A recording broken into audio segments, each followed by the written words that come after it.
ہاتھ بڑھا کر اس نے کاغذ پینسل اٹھائی۔ کلوپترا والی نظم کے چند مصرے کاغذ پر تحریر تھے۔ خود بخود وہ ان مصروں کو گنگنانے لگا اور پھر کچھ موج میں آ کر ترنم سے ذرا بلند آواز میں دہرانا شروع کیا۔ شباب و حسن کی ملکہ، حسین کلوپترا، عجب طلسم تھا تیرا جمال، عالم تاب جو دور ہو تو حقیقت، قریب آئے تو خواب، تیرا کرم بھی قیامت، تیرا ستم بھی عذاب، شباب و حسن کی ملکہ، حسین کلوپترا۔ یکایک نجمی کی آواز رک گئی۔ سامنے ایک لڑکی کھڑی تھی، سراپا رزن تمکین و ہوش۔ کیا میں مخل ہو سکتی ہوں؟ جی ہاں، جی ہاں۔ نجمی اس کی آنکھوں میں کھو گیا۔ مگر میرا مطلب ہے کہ آپ افندی کو جانتے ہیں؟ آپ افندی؟ اوہ جی ہاں، افندی تو کیا، آپ افندی سے ملنا چاہتی ہیں؟ نہیں، وہ مسکرائی، میں اس کے پاس سے آ رہی ہوں اور اس کا ثبوت ہے۔ لڑکی کے ہاتھ میں ایک سفید چاندی کا چمکتا ہوا سگار لائٹر تھا، جس کو وہ نجمی کے سامنے روشنی میں اپنی 2 انگلیوں کے درمیان گھما رہی تھی۔ بے اختیار نجمی کی آنکھیں جھپک گئی۔ ادھر دیکھیے، کیا آپ اس لائٹر کو پہچانتے ہیں؟ جی ہاں، یہ مجھے جانا پہچانا محسوس ہو رہا ہے۔ آپ کا مطلب ہے کہ یہ لائٹر، یہ افندی کا ہے؟ غور سے دیکھیے۔ نجمی کو صرف 1 منٹ اتنا ہوش رہا کہ وہ متحرک لائٹر کو چمکتے دیکھ رہا تھا۔ اس کے بعد اس کو ایسا محسوس ہوا جیسے لائٹر کی چمک ایک برقی موج کی طرح اس کے سارے جسم میں سنسناتی ہوئی دوڑ گئی، اور وہ یہ بھولنے لگا کہ وہ کہاں ہے، کون ہے اور کیا کر رہا ہے۔ نظم تو بہت حسین کہہ رہے تھے آپ، لڑکی کی آواز آئی جیسے بہت دور کوئی بول رہا ہو۔ کلوپترا، شباب و حسن کی ملکہ، بہت خوب۔ کیا آپ یہ پسند نہ کریں گے کہ کئی صدیوں کے بعد مصر کی اس ملکہ کو پھر زندہ دیکھ سکیں؟ نجمی نے کچھ کہنا چاہا، کچھ کہا بھی، لیکن نہ جانے کیا، لڑکی کی آواز برابر ایک نشیلے گیت کی طرح دور سے آ رہی تھی۔ دور سے نہیں بلکہ خود نجمی کو اپنے جسم کے اندر سے ابلتی محسوس ہو رہی تھی، اور پھر اچانک وہ آواز بند ہو گئی۔ لیکن اس کے باوجود نجمی کو محسوس ہو رہا تھا کہ کوئی اس کو ایک بے آواز حکم دے رہا ہے جس کی تعمیل پر وہ مجبور ہے۔ کانپتی ہوئی ٹانگوں پر وہ اٹھا اور چلا، ڈرائنگ روم کے عقبی دروازے سے باہر نکلا، سیڑھیوں سے اترا، لون کو پار کیا، کوٹھی کے پھاٹک سے بھی گزر گیا، سڑک پر کھڑی ہوئی ایک سفید کار میں داخل ہوا، سٹیئرنگ سنبھالا اور گاڑی سٹارٹ کر دی۔ برابر کی نشست پر وہ لڑکی بیٹھی تھی اور نجمی کے شانے پر ایک ہاتھ رکھے ہوئے ہنس رہی تھی۔ آج رات تم کلوپترا کو اپنی آنکھوں سے بھی دیکھ سکو گے شاعر، وہ جو صدیوں پہلے مر چکی مگر زندہ ہے، زندہ رہنا چاہتی ہے، مگر زندگی موت سے جنم لیتی ہے اور موت زندگی سے۔ اسی کا نام وقت ہے۔ نجمی سن رہا تھا، کانوں سے نہیں، کسی اور چیز سے جو اس کے وجود کے اندر کسی جگہ پوشیدہ تھی اور جس کی موجودگی اس نے آج سے پہلے محسوس نہ کی تھی۔ اس کے ساتھ ہی اس کے ہاتھ کار کو سڑکوں کے درمیان اس طرح بڑھا رہے تھے جیسے ایک نئی طاقت اس کی رہنمائی کر رہی ہے۔ دوسری طرف فیروزہ نے نجمی کو اجنبی لڑکی کے پیچھے کوٹھی سے باہر نکلتے دیکھ لیا تھا۔ ابتدا میں تو اس نے اس لڑکی کو نجمی کا ایک نیا رومان ہی سمجھا تھا، اور وہ محض اس لیے ان دونوں کے پیچھے پیچھے خود کو پوشیدہ رکھتے ہوئے سڑک تک آئی تھی کہ ان کے راز و نیاز کو ذرا قریب سے سن سکے۔ ایسے حالات میں عورتیں ایک بے پناہ تجسس کے تحت خود کو قابو میں رکھنے سے معذور ہو جاتی ہیں۔ فیروزہ کی آنکھوں میں شرارت چمک رہی تھی اور وہ دلچسپی کی نئی نئی تجویزیں سوچتی ہوئی چلی آ رہی تھی، لیکن پھاٹک سے کچھ دور سڑک پر نجمی اور اس لڑکی کو ایک کار میں داخل ہوتے دیکھ کر فیروزہ ٹھٹک گئی۔ یقیناً یہ ایک اجنبی کار تھی، پھر بھی نجمی اس میں اس طرح داخل ہو رہا تھا جیسے یہ اسی کی کار ہو۔ اسی وقت فیروزہ کی نظریں بار بار نجمی کے چہرے پر پڑیں، چہرہ ہی نہیں بلکہ آنکھوں سے آنکھیں لڑ گئیں۔ فیروزہ نے پھاٹک کے ستون کے پیچھے سمٹ جانے کی کوشش کی۔ اسے ڈر ہوا کہ نجمی نے اس کو دیکھ لیا ہے، لیکن فوراً ہی وہ ایک بار پھر نجمی کی طرف دیکھنے پر مجبور ہو گئی۔ نجمی کی آنکھوں میں اس نے ایک ایسی کیفیت دیکھی تھی کہ بے اختیار اس کا دل زور سے دھڑک اٹھا۔ ان آنکھوں میں ایک ایسا خالی خالی پن تھا جیسے وہ کھلی آنکھوں کے باوجود کچھ بھی نہیں دیکھ رہا ہے۔ اس کی آنکھیں جھپکنا بالکل بھول گئی تھیں۔ ایسا معلوم ہوتا تھا کہ زندہ انسان کی نہیں بلکہ تصویر کی آنکھیں ہیں، اور اسی وقت نجمی نے گاڑی سٹارٹ کر دی۔ فیروزہ کی تمام فطری ذہانت و مستعدی حرکت میں آ گئی۔ تیزی سے وہ پلٹی اور پورچ میں کڑی ہوئی اپنی کار کو سنبھال کر اس سفید اجنبی کار کے تعاقب میں روانہ ہو گئی۔ ایک نامعلوم خوفناک خطرے کے احساس نے اس کی نسوں میں بجلیاں بھر دیں۔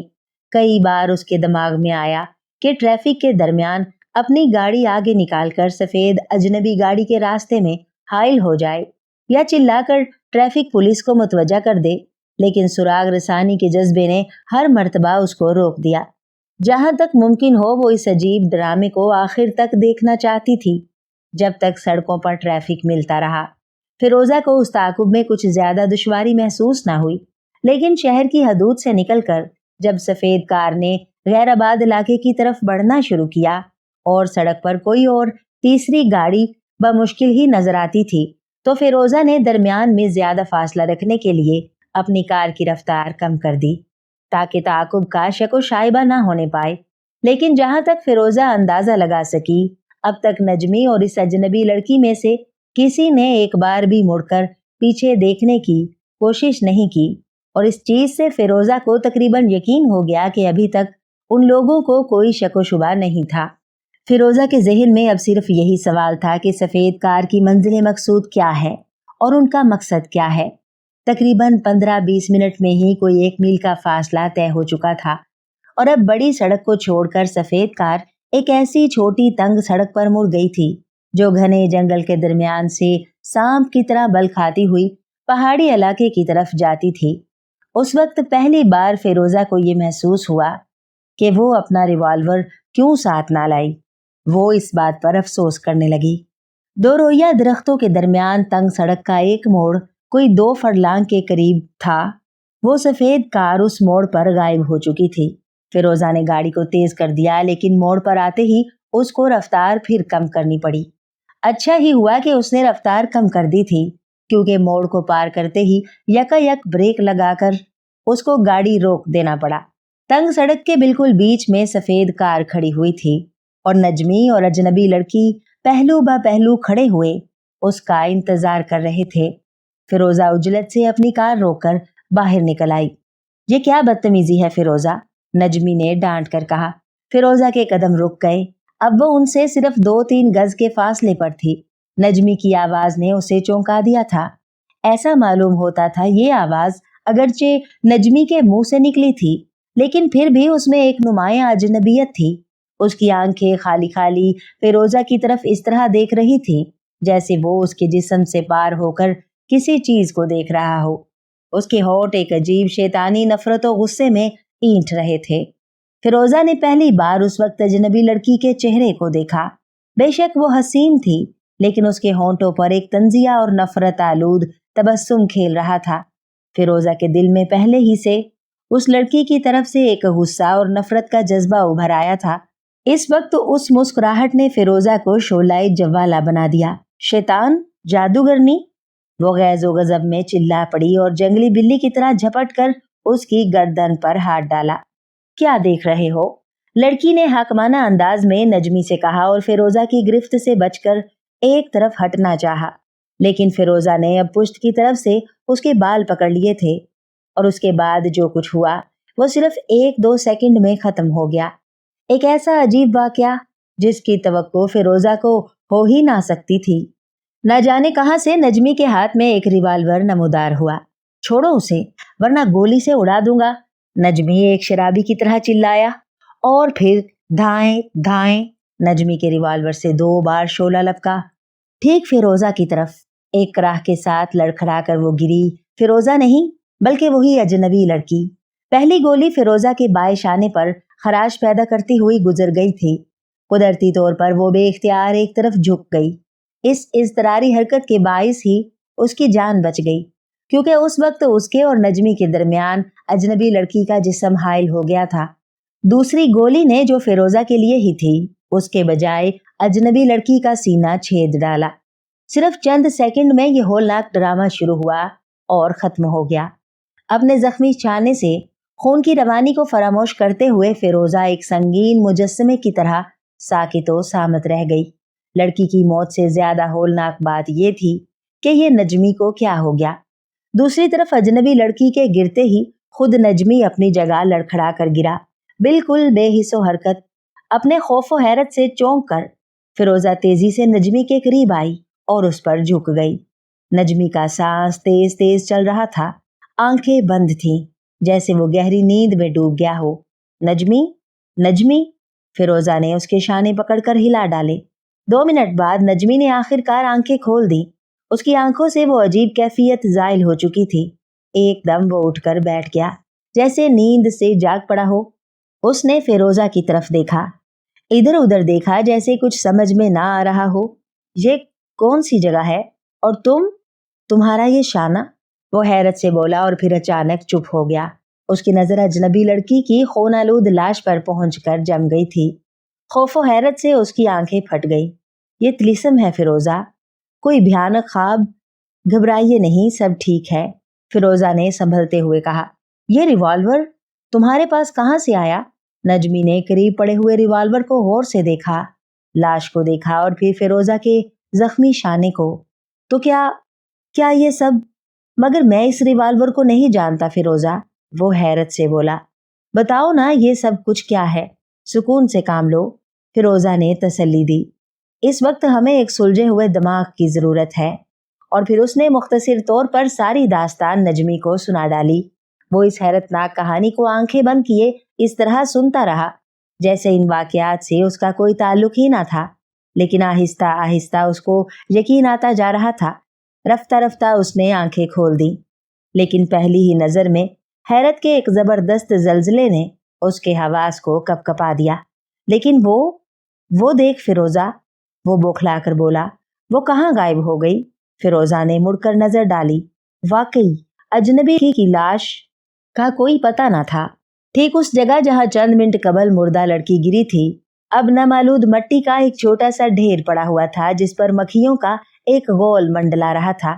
رفتہ رفتہ ہوا میں ایک تیز بدبو پھیلتی جاتی تھی۔ کئی منٹ تک نجمی اور فیروزہ پتھر کی طرح بے حس و حرکت مٹی کے اس ڈھیر کو دیکھتے رہے۔ فیروزہ، نجمی تقریباً چلا پڑا، خدارا بھاگ چلو یہاں سے، یہ سب ضرور کوئی طلسم ہے، جادو۔ اس سے پہلے کہ فیروزہ اور نجمی اپنی کانپتی ہوئی ٹانگوں کو لیے ہوئے اپنی کار کی طرف بڑھتے، ایک آواز نے ان کو روک دیا، ایک دھیمی سرگوشی نما آواز، جیسے اوپر درختوں کے پتوں میں چھپا ہوا کوئی بول رہا ہو۔ ٹھہرو فانی انسانوں، جو کچھ تم دیکھ رہے ہو وہ نہ کوئی طلسم ہے اور نہ جادو، سیدھی سادی سی ایک روحانی حقیقت ہے جس کو تم اپنی مادہ پرستی کے اندھیرے میں پہچان نہیں سکتے۔ سنو اور یقین کر سکتے ہو تو کرو۔ مٹی کا یہ ڈھیر دراصل وہی جسم ہے جس کو تمہاری گولی نے نشانہ بنایا تھا، لیکن یہ میرا جسم نہیں، میں ایک روح ہوں جو اپنے سیاہ اعمال کی پاداش میں نہ جانے کب سے زمین و آسمان کے درمیان آوارہ تھی اور ایک ساحرہ کے شیطانی قبضے میں پھنسی ہوئی تھی۔ کوئی 5 سال قبل وہ لڑکی جس کا یہ خوبصورت جسم تھا چند ظالموں کے ہاتھوں شہید ہو گئی اور اس کی پاکیزہ روح فردوس کی طرف پرواز کر گئی، لیکن شیطانی ساحرہ نے مجھے مجبوراً اس خوبصورت جسم میں داخل کر دیا تاکہ میں اس فانی دنیا میں غلام کی طرح اس کے حکم کی تعمیل کرتی رہوں۔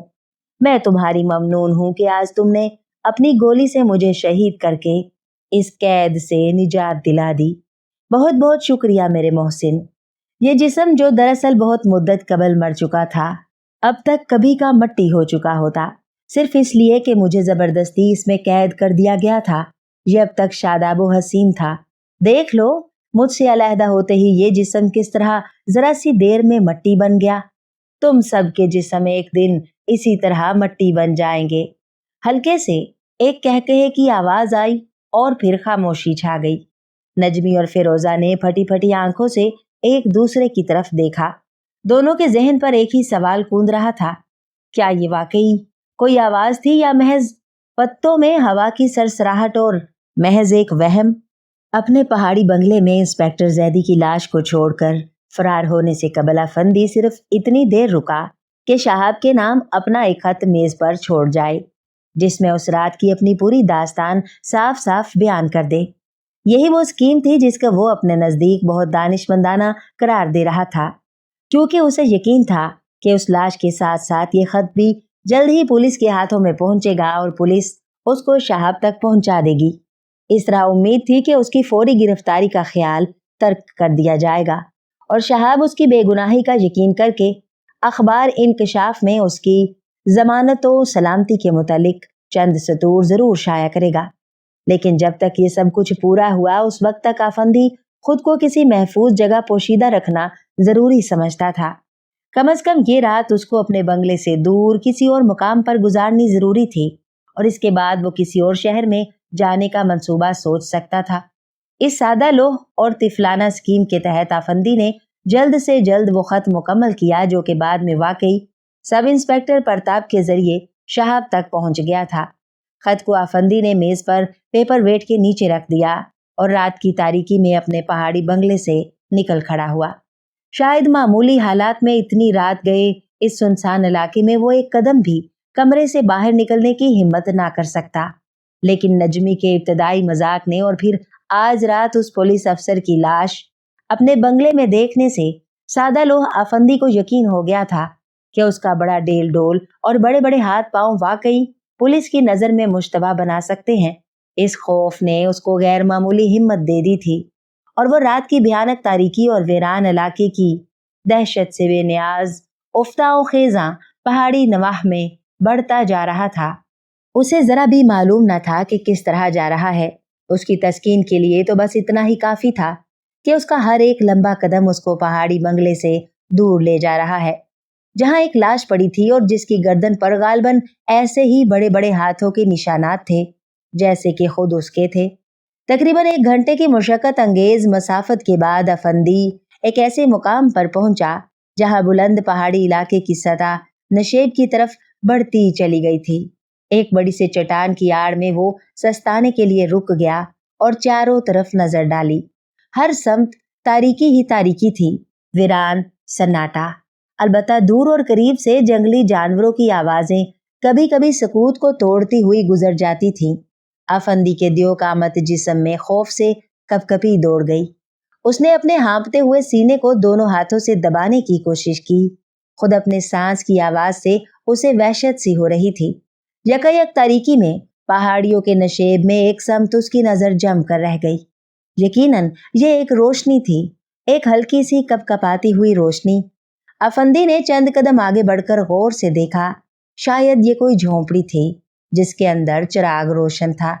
अफंदी के जहन में एक ख्याल कूंद गया, अगर ये झोंपड़ी पहाड़ी जंगलात में लकड़ी काटने वाले किसी मजदूर से मुतालिक थी तो कम से कम एक रात के लिए ये एक अच्छी पनाहगाह बन सकती थी।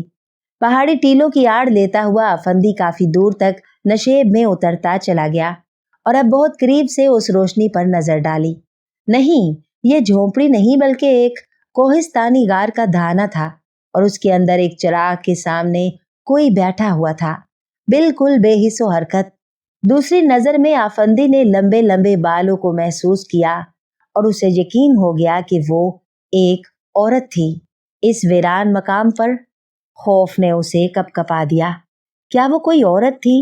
लेकिन उसी लम्हे आफंदी अपने करीब एक आहट सुनकर चौंक पड़ा। उसने मुड़कर देखने की कोशिश की। यकायक एक तारीक साया ऊपर उछला और एक अजीब गुर्राहट की आवाज के साथ 2 बड़े बड़े हाथ आफंदी की गर्दन पर फौलादी गिरफ्त कायम करते महसूस हुए। कोई भारी जिस्म अपने हाथों के दरमियान आफंदी की गर्दन को दबाकर लटक गया था। एक लम्हे में आफंदी को अपना सांस रुकता हुआ महसूस हुआ और उसे बेख्तियार महसूस हुआ कि यही साया वो कातिल है जिसने पहले शाहिद और बाद में उस पुलिस अफसर का गला घोंट डाला था। यही वो कातिल है जिसके शुबे में आफंदी पर यह मुसीबत नाजिल हुई थी। एक साथ में उस ख्याल ने और खुद अपनी जिंदगी के खतरे ने आफंदी के फील नुमा जिस्म में गुस्सा और नफरत की आग भड़का दी। उसने अपनी पूरी कुव्वत से उस तारीक जिस्म को पकड़कर एक भरपूर झटका दिया और एक कराह के साथ तारीक साया दूर जा गिरा। अफंदी को महसूस हुआ कि उस साए का जिस्म बड़े बड़े बालों से ढका हुआ था, लेकिन दूसरे ही लम्हे में हमलावर फिर गुर्रा कर उछला, ठीक आफंदी की गर्दन की तरफ। यकीनन कदोकामत में वो आफंदी से तकरीबन निस्फ था। अफंदी ने जकंद के दरमियान ही उसको अपने लंबे लंबे बाजुओं के दरमियान जकड़ लिया और एक खौफनाक जंग शुरू हो गई। जिस तरह फरार के तमाम रास्ते बंद पाकर एक बिल्ली भी शेर की दुश्मन बन जाती है और एक निहत्था आदमी दुश्मन की नंगी तलवार को हाथ से पकड़ लेता है, इसी तरह अफंदी इस वक्त एक गजबनाक भैंसे में तब्दील हो चुका था। उसके हाथ जैसे जिस्म में छुपी हुई ताकत जो उसकी बुजदिली के बाइस आज तक कभी इस्तेमाल का मौका ना पा सकी थी, इस वक्त तूफान की तरह उबल आई थी। लेकिन उसका पुरस्रार हरीफ भी कुछ कम ताकतवर न था। ताकत के साथ साथ वो अफंदी से कहीं ज्यादा फुर्तीला भी था। नतीजा ये था कि मुसलसल 10-15 मिनट की भरपूर जोर आजमाई में एक बार फिर अफंदी उसके बालों वाले जिस्म पर अपनी गिरफ्त मौसर तरीके पर कायम ना रख सका। आखिर तंग आकर और एक मौका पाकर अफंदी ने एक बड़ा पत्थर जो बजाते खुद एक छोटी चट्टान से कम न था, अपने दोनों हाथों में सर से ऊपर उठा लिया और एक बार जब तारीक साया फिर उछलकर उसकी गर्दन की तरफ बढ़ा तो अफंदी ने पूरी कुव्वत से ये चट्टान उस पर दे मारी। लेकिन दुश्मन फिर एक बार हैरतनाक हद तक फुर्तीला साबित हुआ और अपनी छलांग के दरमियान ही वो हवा में इस तरह एक तरफ मुड़ गया कि इस तरह दुनिया में सिर्फ एक लंगूर ही कर सकता था। भारी पत्थर लुढ़कता हुआ नशेब में गार के धाने की तरफ चल दिया। एक हल्की सीटी की आवाज यकयक फिजा में बुलंद हुई और उसके साथ ही किसी ने पुकारा, चामू चामू। हमलावर इन आवाजों को सुनकर जंग को यकलख्त भूल गया और उछलता हुआ एक तरफ गायब हो गया। अफंदी खड़ा हुआ हाँप रहा था। मुअज़्ज़िज़ मेहमान, मुझे अफसोस है कि आपको जहमत हुई। उसके सामने खड़ी हुई एक औरत कह रही थी, आप शायद रास्ता भूल गए हैं। आइए मैं आपकी राहत का इंतजाम कर दूं। आइए, चले आइए ना। आवाज में इतनी शीरीनी और जाज़बियत थी कि अफंदी ठंडा पड़ गया। अब औरत उसके बिल्कुल करीब आ गई थी और उसकी आंखें अंधेरे में भी रोशन सी महसूस हो रही थीं। किस कदर क़यामत ख़ेज़ कशिश थी उन खूबसूरत आंखों में। ताज्जुब न करो अजीज अफंदी। औरत उसकी पुष्ट पर अपना नरम नरम हाथ फेरते हुए बोली, मैं कोई गैर नहीं, हम दोनों के जिस्म में मिस्री खून दौड़ रहा है। मैं तुम्हारा ही इंतजार कर रही थी। अफंदी वाकई हैरत ज़दा था। वो सोच रहा था कि अगर इस औरत को उसका नाम मालूम है तो वो जरूर उसको जानती है, वरना उसको ये कैसे मालूम होता कि उसके जिस्म में मिस्री खून की आमेजिश है। जल्दी करो अफंदी, वो फिर बोली, ऐसा ना हो कि पुलिस के लोग इधर आ जाएं। इस जुमले ने अफंदी का रहा सहा पसोपेश भी खत्म कर दिया। तारीकी के बावजूद वो पहले ही इस औरत की मकनातीसी आंखों में एक पुरकैफ और लजीज प्याम पड़ चुका था। अब भी आंखें उसको एक नामालूम नशे की गहराई में डबोती महसूस हो रही थी। एक लफ्ज कहे बगैर वो उसके साथ चल दिया। मालूम नहीं कितनी देर के बाद उसको होश सा आया तो वो एक शानदार आरास्ता कमरे में मौजूद था। ये कमरा कहाँ था और वो यहाँ कैसे आ गया, ये इसको कुछ याद न था। कमरे में फानूस के अंदर एक शमा रोशन थी और अफंदी ठीक उसी सोफे पर बैठा हुआ था जिस पर इससे पहले इंस्पेक्टर जैदी बैठ चुका था। हस्बे मामूल हसीना ने मेज पर से एक शीशे की सुराही उठाई जिसमें सुर्ख रंग की कोई सयाल चीज चमक रही थी। उसने एक बलोरी जाम निस्फ भरा और अफंदी के सामने रख दिया। मैं देख रही हूँ आप काफी थक गए हैं, ये सुर्ख शरबत नौश फरमाइए। लड़की ने अपने अल्फाज दोहराए, वही जो उसने जैदी से कहे थे। आज की रात आप मेरे मेहमान हैं। रात यूं भी कम ही बाकी रह गई है, इसको जाया करने से क्या फायदा। बेख्तियार अफंदी ने जाम उठाकर मुंह से लगाया लेकिन फौरन ही रुक गया। गिलास में सुर्ख शरबत के अंदर एक अजीब चेहरा झांक रहा था, एक बड़े डील डोल वाले हबशी गुलाम का चेहरा। हैरत ये थी कि अजनबी होने के बावजूद ये चेहरा अफंदी की नजरों को कुछ मानूस मालूम होता था। और फिर फौरन ही उसने देखा कि ये हबशी गुलाम एक बेहद हसीन औरत के पहलू में बैठा है जो अपने सर पर एक जरी ताज पहने हुए है और वो दोनों मोहब्बत के नशे में बदमस्त एक कदीम मिस्री कश्ती में बैठे हुए दरिया के सीने पर बहते चले जा रहे हैं। उसने महसूस किया कि हबशी गुलाम के करीब बैठी हुई ये हसीन ताजपोश मलका अपनी शक्लो सूरत में इसी औरत से मुशाबह थी जो इस वक्त उसके सामने कमरे में खड़ी थी। खुद ब खुद अफंदी का हाथ ऊपर उठा और उसने जाम खाली कर दिया। मेरे मुअज़्ज़िज़ 11वें मेहमान, लड़की की आवाज आई जैसे वो बहुत दूर से बोल रही हो। जाम के अंदर तुमने जो कुछ देखा है इससे तुम इतने हैरत ज़दा क्यों हो? क्या तुम उस ग्रांडेल हबशी गुलाम को नहीं पहचान सके? ये वही तो है जो कभी खुद तुम थे। क्या तुम्हें अपना पुराना नाम भी याद नहीं रहा? लोका। और ये मलका, ये वही तो है जो कभी खुद मैं थी, यानी कलोपत्रा। ऐ मेरे हबशी गुलाम लोका, तुझे वो रात तो जरूर ही याद होगी जब मैंने, यानी मिस्र की कलोपत्रा ने, तुझे जिंदगी के वो नायाब लम्हात अता किए थे कि तू अपने वहशी सीने में दबी हुई आग को मेरे हुस्नो शबाब से बुझा सके। वही रात जब हम दोनों दरियाए नील के सीने पर एक कश्ती में मोहब्बत का ख्वाब खुली आंखों से देख रहे थे। वो ख्वाब जिसकी कीमत चुकाने के लिए तुझे अपना सीना मेरी जहरीली नागन के सामने पेश करना पड़ा, और तूने सुबह के करीब दम तोड़ते हुए कहा था कि ऐसी रात के लिए अगर 1000 जहरीली नागरों का शिकार भी बनना पड़े तो ये सौदा सस्ता है। आज रात तुझे फिर अपने इस कौल की तस्दीक करनी है।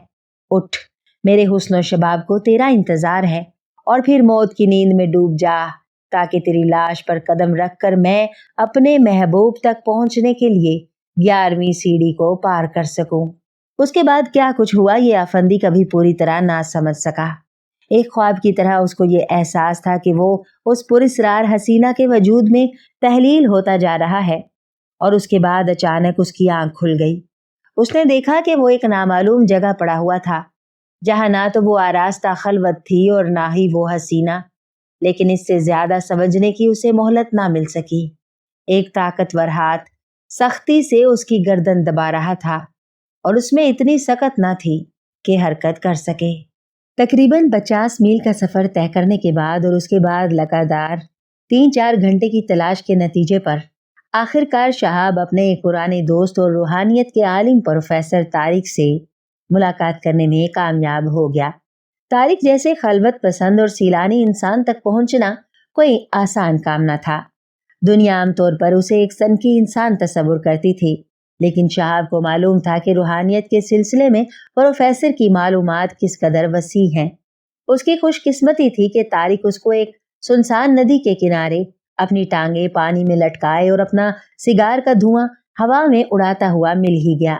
इधर उधर की इब्तदाई बातों और कदीम दोस्ताना जज्बात के इजहार के बाद शहाब अपने असली मकसद की तरफ रुजू हुआ। क्या आपको रूहानियत की किसी ऐसी अंजुमन के मुतालिक कुछ मालूम है जिसका नाम बरज़ख है? उसने पूछा।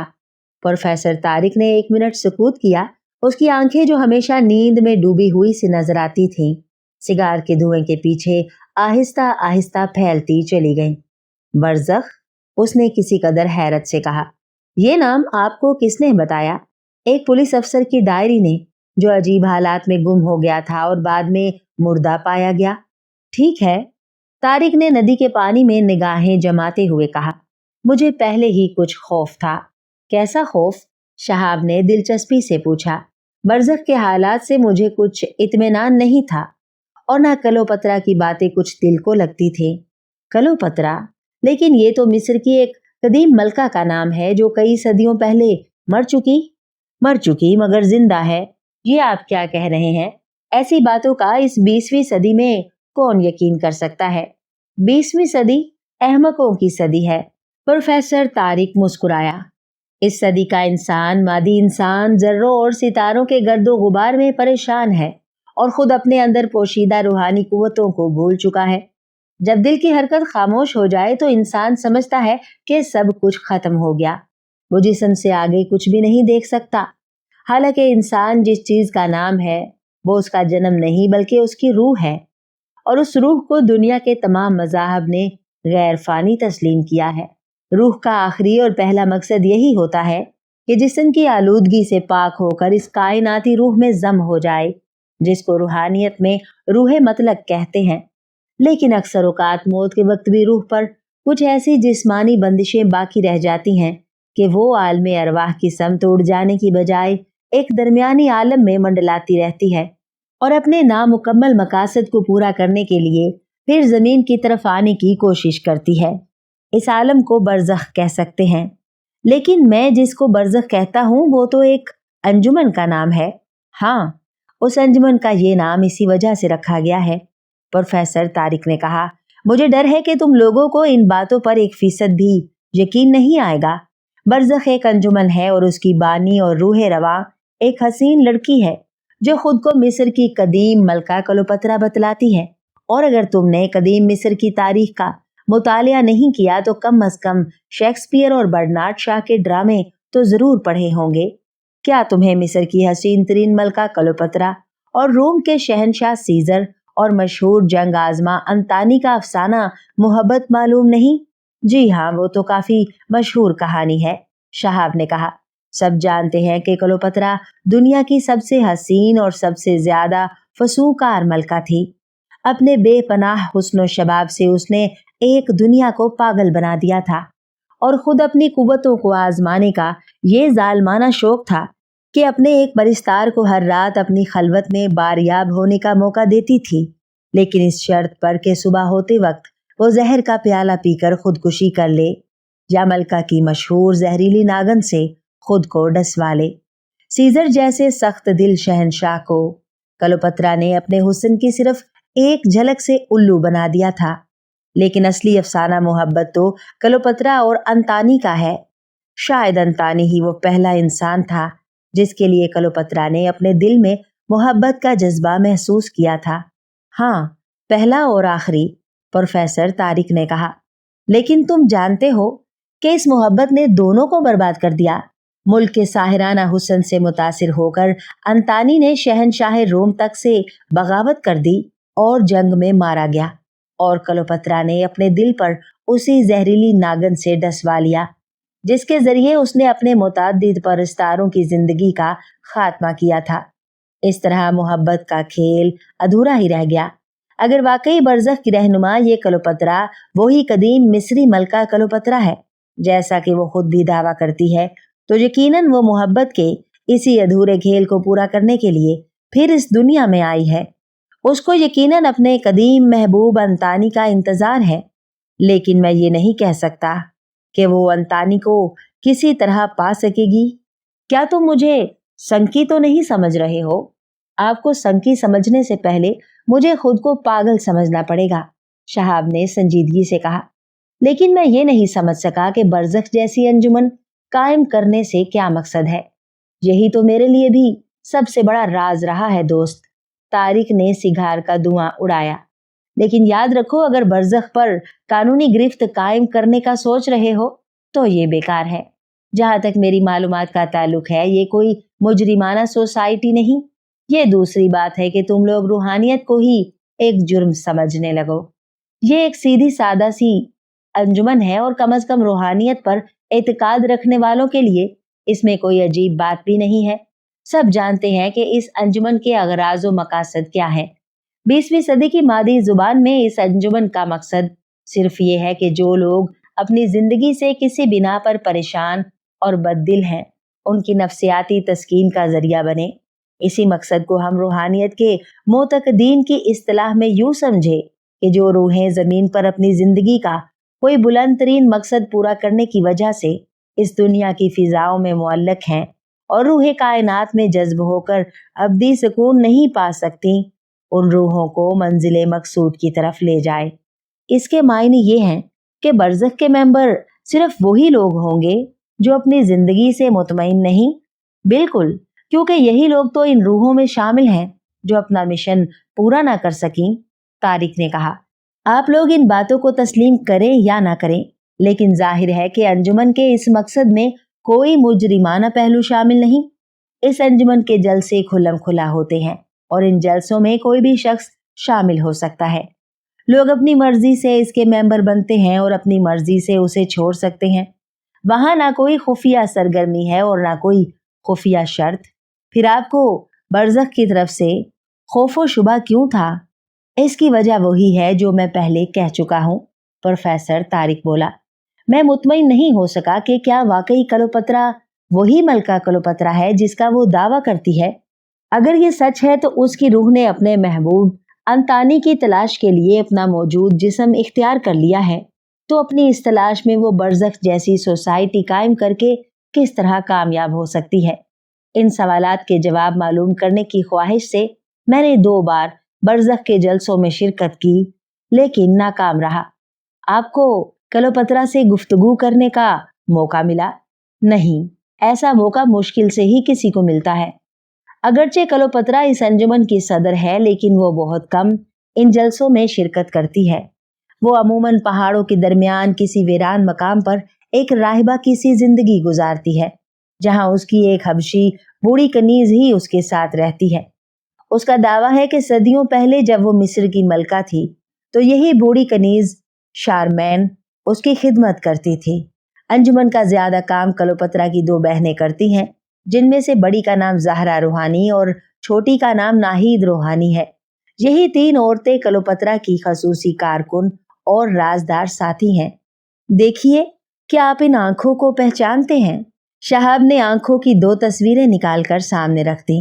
इनमें एक वो थी जो शाहिद बना रहा था, और दूसरी भद्दी सी वो तस्वीर थी जो कि इंस्पेक्टर जैदी की मेज पर मिली थी, और जो गालबन एक महवियत के आलम में जैदी ने आड़ी तिरछी लकीरों में यूं ही बना डाली थी। 1 मिनट गौर से देखते ही तारिक ने जवाब दिया, इनमें ये तस्वीर तो साफ साफ ज़हरा की आंखों की है, और दूसरी भी बहुत कुछ उसी से मिलती जुलती है। भला ज़हरा की इन आंखों को कौन भूल सकता है? वो हिप्नोटिज्म की जबरदस्त माहिर है, क्योंकि दरअसल हिप्नोटिज्म भी रूहानियत की ही एक शक्ल है। शुक्रिया, शहाब ने कहा, आपने मेरे ख्याल की तस्दीक कर दी। लेकिन क्या आपने कभी उन तीन औरतों के साथ किसी ऐसे शख्स को भी देखा या सुना है जो कदो कामत के एतबार से एक बोना और हाथ पांव के एतबार से एक देव कहा जा सके? नहीं। बरज़ख के जलसे किस मुकाम पर होते हैं? शहाब ने सवाल किया। शायद तुम भी इस जलसे में शिरकत करना चाहते हो। तारिक मुस्कुराया। अगर ऐसा है तो ये कार्ड ले लो, इस पर सब कुछ तहरीर है। ये कहते हुए तारिक ने जेब में टटोल कर एक छोटा सा कार्ड निकाला, जिस पर बरज़ख के जलसागाह का पता दर्ज था।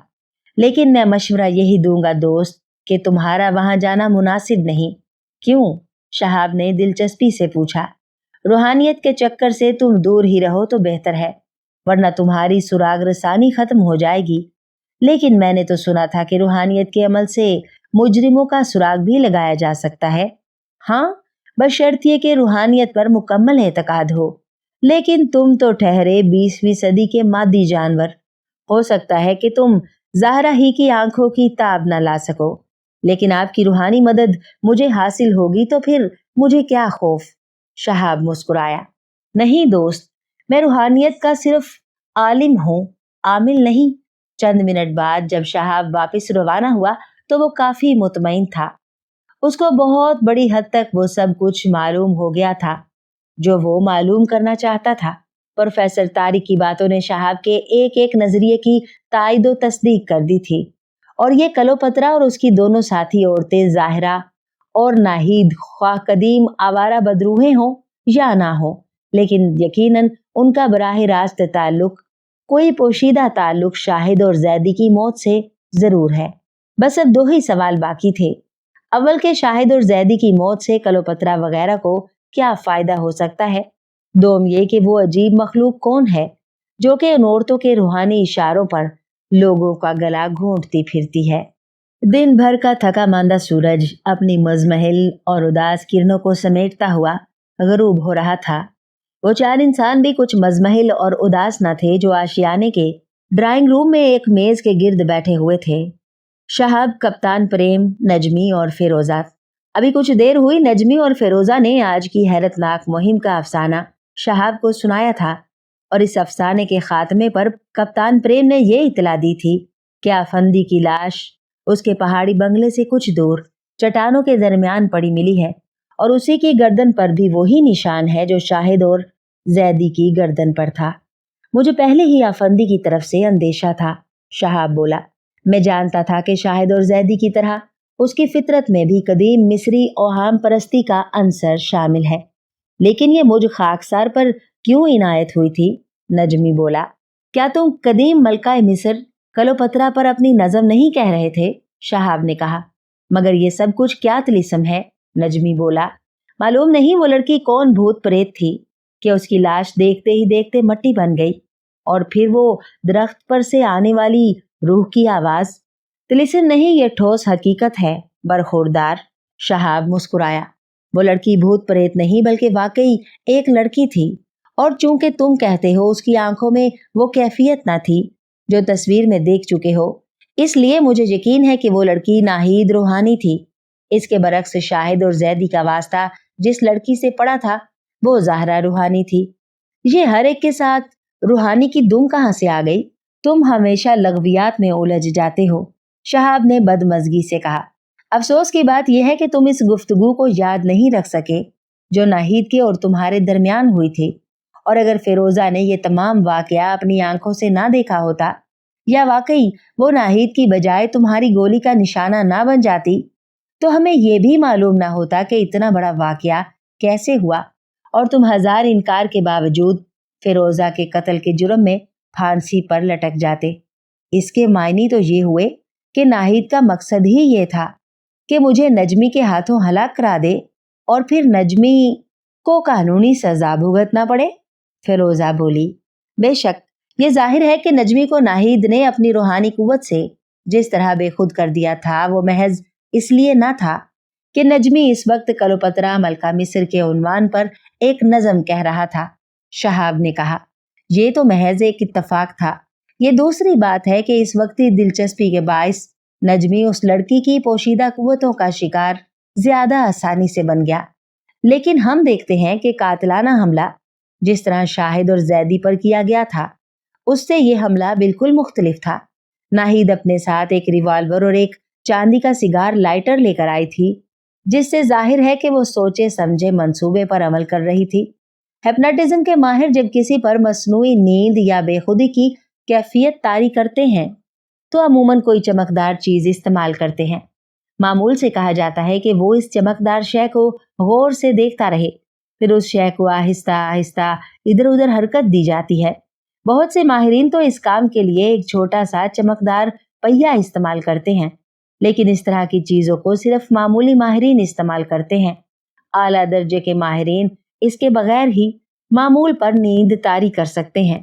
اس سے ثابت ہوتا ہے کہ ناہید کو ہپناٹزم کی ایسی مشق نہ تھی جیسی کہ زہرا کو تھی، جو کہ صرف اپنی آنکھوں کے ایک مخصوص کیفیت سے ہی لوگوں پر اثر ڈال سکتی تھی، اور حد یہ ہے کہ آنکھوں کی تصویر تک میں یہی اثرات منتقل کر سکتی تھی۔ لیکن میں نے سنا ہے کہ معمول کی مرضی کے بغیر اس پر ہپناٹزم کا عمل نہیں کیا جا سکتا، پریم نے کہا۔ بالکل ٹھیک سنا ہے آپ نے، شہاب نے جواب دیا۔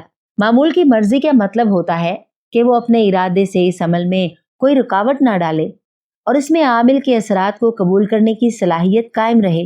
لیکن کلوپترا پر نظم کہتے وقت نجمی کی جو ذہنی حالت تھی اس سے بہتر ہپناٹزم کے لیے اور کون سا موڑ ہو سکتا تھا؟ پھر ناہید ایک حسین لڑکی تھی اور نجمی صاحب ایک حسن پرست شاعر، لہٰذا میں آسانی سے الو بن گیا۔ نجمی نے منہ بنایا۔ یہ سراسر اتہام لگا رہے ہیں آپ۔ اتہام کا ثبوت تو اس سے بڑا اور کیا ہوگا کہ تم چپ چاپ ایک قربانی کے بکرے کی طرح ناہید کی کار لے کر چلتے بڑے، پھر خود کو اور ساری دنیا کو اس قدر بھول گئے کہ ناہید کے صرف ایک اشارے پر فیروزہ کو گولی سے اڑانے پر تیار ہو گئے۔ بہرحال ناہید کو یقین تھا کہ فیروزہ تمہارا تعاقب ضرور کرے گی۔ اسے معلوم تھا کہ ہم لوگ شاہد اور زیدی کی موت کے سلسلے میں ایک پراسرار لڑکی کی تلاش میں ہیں، اس لیے فیروزہ ایک اجنبی لڑکی کے ساتھ نجمی کو جاتے دیکھ کر ضرور تعاقب پر آمادہ ہو جائے گی۔ ناہید کا پلان کامیاب ثابت ہوا اور اس کا باقی پلان بھی کامیاب ہو جاتا تو فیروزہ اور تم دونوں راستے سے ہمیشہ کے لیے ہٹ جاتے، جو بدیہی طور پر یہ پسند نہیں کر رہے ہیں کہ ہم لوگ شاہد زیدی اور افندی کے قتل کی تفتیش سے کوئی دلچسپی لیں۔ بالکل ممکن تھا کہ اس کے بعد اسی نوعیت کا کوئی حملہ مجھ پر بھی ہوتا اور مسٹر پریم پر، اور دنیا میں ایک بھی شخص یہ گواہی نہ دے سکتا کہ ان جرائم سے برزخ اور اس کے کارکنوں کا کوئی تعلق ہے۔ تو پھر کیوں نہ اس انجمن کا کلا کما کر دیا جائے؟ پریم بولا۔ کیا آپ کے پاس کوئی معمولی سا ثبوت بھی ایسا موجود ہے جو قانونی طور پر قابل قبول ہو؟ شہاب مسکرا دیا۔ کیا فیروزہ اور نجمی کا یہ بیان کوئی عدالت تسلیم کرے گی کہ ایک لاش دیکھتے ہی دیکھتے مٹی بن گئی، لیکن شاہد زیدی اور افندی کی گردن پر قاتل کے ہاتھ کا نشان تو ایک ٹھوس چیز ہے؟ بے شک، لیکن اس قاتل کا کوئی تعلق کلوپترا، زہرا یا برزخ کے کسی دوسرے رکن سے کیوں کر ثابت ہوگا؟ شہاب بولا۔ آپ اطمینان رکھیں، اس انجمن میں ایک شخص بھی اتنے بڑے بڑے ہاتھوں والا نہ مل سکے گا۔ फिर उन जराइम का मकसद क्या बताया जाएगा? क्या कोई अदालत किसी मुजरिम को बेमकसद तस्लीम कर सकती है? अगर ऐसा कोई जुर्म है तो ऐसा मुजरिम एक पागल ही हो सकता है, और पागल पर कोई कानून आयद नहीं होता। लेकिन कुछ ना कुछ तो करना ही पड़ेगा, प्रेम ने मायूसी से कहा। बेशक, लेकिन हमारा मुकाबला इंतहाई खतरनाक और पुरस्कार कुव्वतों से है, जिनको हम बहुत कम अहम समझते हैं, लेकिन जो खुद हमारे हाथों एक दूसरे को हलाक करा सकती हैं। इसलिए इन कुव्वतों से जंग करने में हमें भी गैर मामूली तरीके इख्तियार करने होंगे। हमारे लिए सबसे पहली जरूरी चीज ये है कि अपने दिल में बरज़ख नाम की इस अंजुमन के खिलाफ और खुद कलोपत्रा और ज़हरा के हुस्न के खिलाफ एक गहरी और तूफानी नफरत पैदा कर लें। एक ऐसी नफरत जो हम एक बदतरीन शैतान के लिए महसूस कर सकते हैं। नफरत का यही फौलादी जज्बा इस जंग में हमारी सबसे बड़ी सुपर ताकत साबित हो सकता है। अगर हमारे सीनों में नफरत की ये आग दहक रही है तो हमको खुफिया कुव्वतों का कोई भी अमल आसानी से मुतासिर नहीं कर सकेगा। नफरत तो हम सबके दिल में मौजूद ही है, नजमी बोला, लेकिन नफरत और मोहब्बत को कम या ज्यादा करना कोई अपने बस की बात तो नहीं। ये तुम्हारी कमजोरी की अलामत है। ये बिल्कुल फरसूदा और गलत अकीदा है कि नफरत और मोहब्बत वगैरह एक जज्बा बेख्तियार है। इंसानी इरादे की ताकत सब कुछ कर सकती है, लेकिन मैं जानता हूं कि आप लोगों में ऐसे इरादे की ताकत की तवक्को करना ठीक नहीं। इसलिए मुझे अपने इरादे की ताकत का एक हिस्सा आपको देना पड़ेगा। ये कैसे? प्रेम मुस्कुराया। हिप्नोटिज्म के अमल के जरिए, शहाब ने जवाब दिया, और ये अमल मुझे अभी और इसी वक्त करना है, क्योंकि एक एक सेकंड खतरनाक है। मुझे मालूम नहीं कि बरज़ख की सबसे बड़ी रुकन कलोपत्रा कितनी कुव्वतों की मालिक है। बहरहाल ज़हरा और नाहिद की कुव्वतों का तजर्बा हम कर चुके हैं, इसलिए उनकी रहनुमा क्या कुछ क़यामत हो सकती है, ये अंदाजा लगाया जा सकता है। नाहिद की नाकामी और मौत का इल्म होते ही कलोपत्रा अपनी भरपूर कुव्वत से हमारी तरफ मतवजा हो जाएगी, लेकिन डरने की कोई माकूल वजह नहीं। हमें खुदा की लाफानी कुव्वत पर पुख्ता ईमान रखना चाहिए और उसकी ज़ात पर मुकम्मल भरोसा होना चाहिए। अपनी इम्कानी तदबीर हिफाजत के लिए फौरन ही कर लेनी चाहिए। अगर आप लोगों में से किसी को कोई पसो पेश हो तो अब और इसी वक्त पसो पेश की। नजमी जोश में आ गया। चलो अपना अमल वमल चालू करो। शहाब ने मेज के दरमियान एक बरकी लैंप रख दिया, जिसमें एक लंबे से तार के सिरे पर बेड स्विच लगा हुआ था।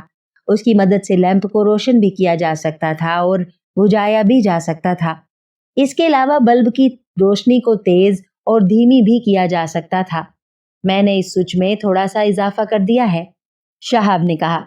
जिस उसूल के तहत बरकी पंखे की रफ्तार को कम या ज्यादा किया जा रहा है, इसी उसूल पर इस लैंप की रोशनी बढ़ाई और घटाई जा सकती है। हिप्नोटिज्म के असरात के लिए ये चीज बेहद ताकतवर साबित होगी। आप लोग अपने बाजू कुर्सियों पर पहलू में रख लें, कमर कुर्सी की पुष्ट से लगा लें और मुकम्मल यकसुई के साथ लैंप के बल्ब की तरफ देखते रहें और मेरे सवालात पर यह बताते रहें कि बल्ब कब रोशन होता है, कब गुल होता है, कब रोशनी तेज होती है और कब धीमी होती है। कमरे की बाकी सब रोशनी गुल कर दी गई थी।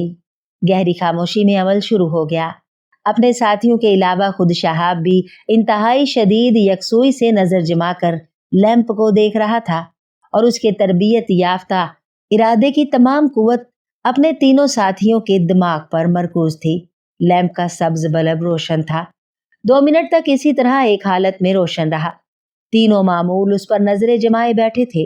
यकायक उनको महसूस हुआ कि उनकी आंखें नींद जैसी कैफियत से बोझल होती जा रही हैं। जिस्म सख्त हो जाता है और दिमाग में एक नई कुव्वत फैलती जा रही है। और उसी वक्त शहाब की आवाज आई, जैसे वो दूर से बोल रहा हो, अब रोशनी कैसी है? बहुत तेज। तकरीबन एक साथ तीनों ने जवाब दिया। सिर्फ मिस्टर प्रेम ही जवाब देंगे। अगर किसी को एतराज़ो इख्तलाफ हो तो बताइए, वरना चुप रहे। शहाब ने हुक्म दिया। हाँ, अब रोशनी कैसी है?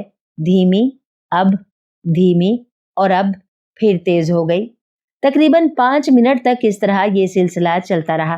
फर्क सिर्फ ये था कि पहले जवाब ठीक मिल रहा था, लेकिन रफ्ता रफ्ता गलत होता गया। धीमी रोशनी को तेज और तेज को धीमी बताया जाने लगा। इसके साथ ही प्रेम की आवाज भी भारी हो गई। सबकी आंखें बंद होते होते सिर्फ एक लकीर सी रह गई और फिर आखिरकार आंखें बिल्कुल बंद हो गईं। लैंप को देखो, शहाब ने हुक्म दिया। देख रहा हूं। रोशनी कैसी है? बहुत तेज। हालांकि शहाब ने लैंप बिल्कुल गुल कर दिया था। बिल्कुल ठीक। अब तुम सब लोग मेरे कब्जे में हो। मेरे हुक्म के खिलाफ नहीं कर सकते। अपनी मर्जी से अपना हाथ भी ऊपर नहीं उठा सकते। कोशिश करो। तीनों के चेहरों से जाहिर था कि वो हाथ ऊपर उठाने के लिए पूरा जोर लगा रहे थे। उनके चेहरे सुर्ख और पसीने से शराबूर हो गए, लेकिन बेकार। खत्म करो ये कोशिश, शहाब बोला। अब मैं तुम्हें हुक्म देता हूं कि बेदार होने पर कलोपत्रा, जहरा या बरज़ख का कोई भी कारकुन तुम्हें मुतासिर नहीं करेगा। तुम उन सब के लिए एक फौलाद बन जाओगे और ये कभी नहीं भूलोगे कि हम एक खबीस शैतान से जंग कर रहे हैं। बस अब जाग जाओ। धीरे धीरे तीनों ने आंखें खोल दी। शहाब ने मेज की दराज में से 3 अदद ऐनक निकाली, जिन पर गहरे स्याह शीशे चढ़े हुए थे। एक एक ऐनक आप लोग ले लें, वो बोला। ये मजीद हिफाजत का काम करेगी, क्योंकि इसको पहनने के बाद अगरचे आप लोग दूसरों को देख सकेंगे, लेकिन दूसरा कोई शख्स आपकी आंखों को ना देख सकेगा और आपसे आंखें चार ना कर सकेगा। आज रात 10 बजे बरज़ख का एक जलसा होने वाला है। हम सब लोग उसमें शरीक होंगे। जलसागाह में आप तीनों एक साथ दाखिल होंगे। मैं आपसे अलहदा हो जाऊंगा, लेकिन हम सबको इस काम के लिए जरूरी मेकअप करना है और यकीनन अपने रिवॉल्वर साथ ही ले जाना है। वीरान सुनसान इलाके पर रात की तारीकी फैलती जा रही थी। पहाड़ियों के नशेब में गार के अंदर कलोपत्रा नीम उरियानी की हालत में शमा के सामने बैठी थी। उसकी खोई खोई नजरें गार के एक नीम तारीख गोशे पर जमी हुई थी, जहां एक बूढ़ी हबशी औरत गंदी भैंस की तरह पड़ी हुई थी और उसके मुरझाए चेहरे पर एक बेमायनी सी मुस्कुराहट खेल रही थी। कलोपत्रा के लंबे लंबे बिखरे हुए बालों में अफशां की चमक दमक ने कहकशां का आलम पैदा कर दिया था। बालाई हिस्सा जिस्म में उसका लिबास सिर्फ एक सीना बंद था, जो चीते की खाल का बना हुआ था। जेरी हिस्से में उसी खाल की लंबी लंबी पट्टियों का एक ऊंचा स्कर्ट था और सर पर किसी जानवर की हड्डियों का बना हुआ ताज रखा हुआ था। यकायक उसने अपने करीब से एक चिकना गोल पत्थर उठाया और उस पर नजरें जमाते हुए बोली, हाँ शारमैन, वो आ रहे हैं। मैं इस पत्थर में आईने की तरह उनका अक्स देख रही हूँ। अगरचे उन्होंने अपनी सूरतें तब्दील कर ली हैं, लेकिन उनका बहरूप मेरी रूहानी आंखों को धोखा नहीं दे सकता। पहाड़ी इलाके से गुजरते हुए वो आ रहे हैं और अब मैं अपनी बहन नाहिद का इंतकाम आसानी से ले सकूंगी। इनमें एक वो है जिसकी गोली ने नाहिद को हलाक किया है। दूसरी वो औरत है जिसको नाहिद की बजाय गोली का शिकार होना चाहिए था। तीसरा कोई अहमक पुलिस अफसर है, लेकिन चौथा ये शख्स ही सबसे ज्यादा खतरनाक है। वो एक सुराग रसा है। मैं उन सबको ही मौत के घाट उतार दूंगी। लेकिन 11 कुर्बानियां तो पूरी हो चुकी हैं, हबशी शारमैन बुड़बुड़ाई। अब सिर्फ 2 ही तो बाकी हैं। फिर उन चारों को हलाक करने से क्या फायदा? हाँ, मुझे अपने महबूब की रूह को वापस बुलाने के लिए सिर्फ 13 कुर्बानियां पेश करनी हैं। कलोपत्रा ने मुस्कुराते हुए कहा, और उनमें से 11 पूरी हो चुकी हैं। बोर्ड पर उन सब की तफसील दर्ज है। क्या तू समझती है कि मैं तेरी तरह बूढ़ी हूं और उनकी गिनती भूल गई? इन आने वाले 4 दुश्मनों में से 2 की कुर्बानी अपने महबूब के लिए पेश करूंगी और बाकी 2 को नाहिद की रूह के लिए। क्या एकदम ये चौगुना काम जोमू के लिए बेहद मुश्किल ना होगा? तू सठिया गई है शारमैन। क्या तू आज तक इतनी बात भी नहीं समझ सकी कि जोमू के लंबे चौड़े हाथ खुद अपनी ताकत से नहीं, बल्कि मेरी रूहानी ताकत से काम करते हैं। मैं तेरे इस अपाहज बेटे को अगर इतनी ताकत दे सकती हूँ कि वो एक इंसानी गर्दन को दबाकर कचूमर बना दे, तो क्या इतनी ताकत नहीं दे सकती कि एकदम 4 इंसानों का गला घोंट डाले? अगर तुम इतनी ताकत रखती थी, तो ना जाने तुमने बेचारे जोमू को क्यों इस काम के लिए चुना। बेशक मैं चाहती तो बजाते खुद एकदम 13 इंसानों का खून करके अपने मुर्दा महबूब की रूह को वापस बुला लेती, लेकिन तू नहीं जानती शारमैन, ये रूहानियत के भेद है।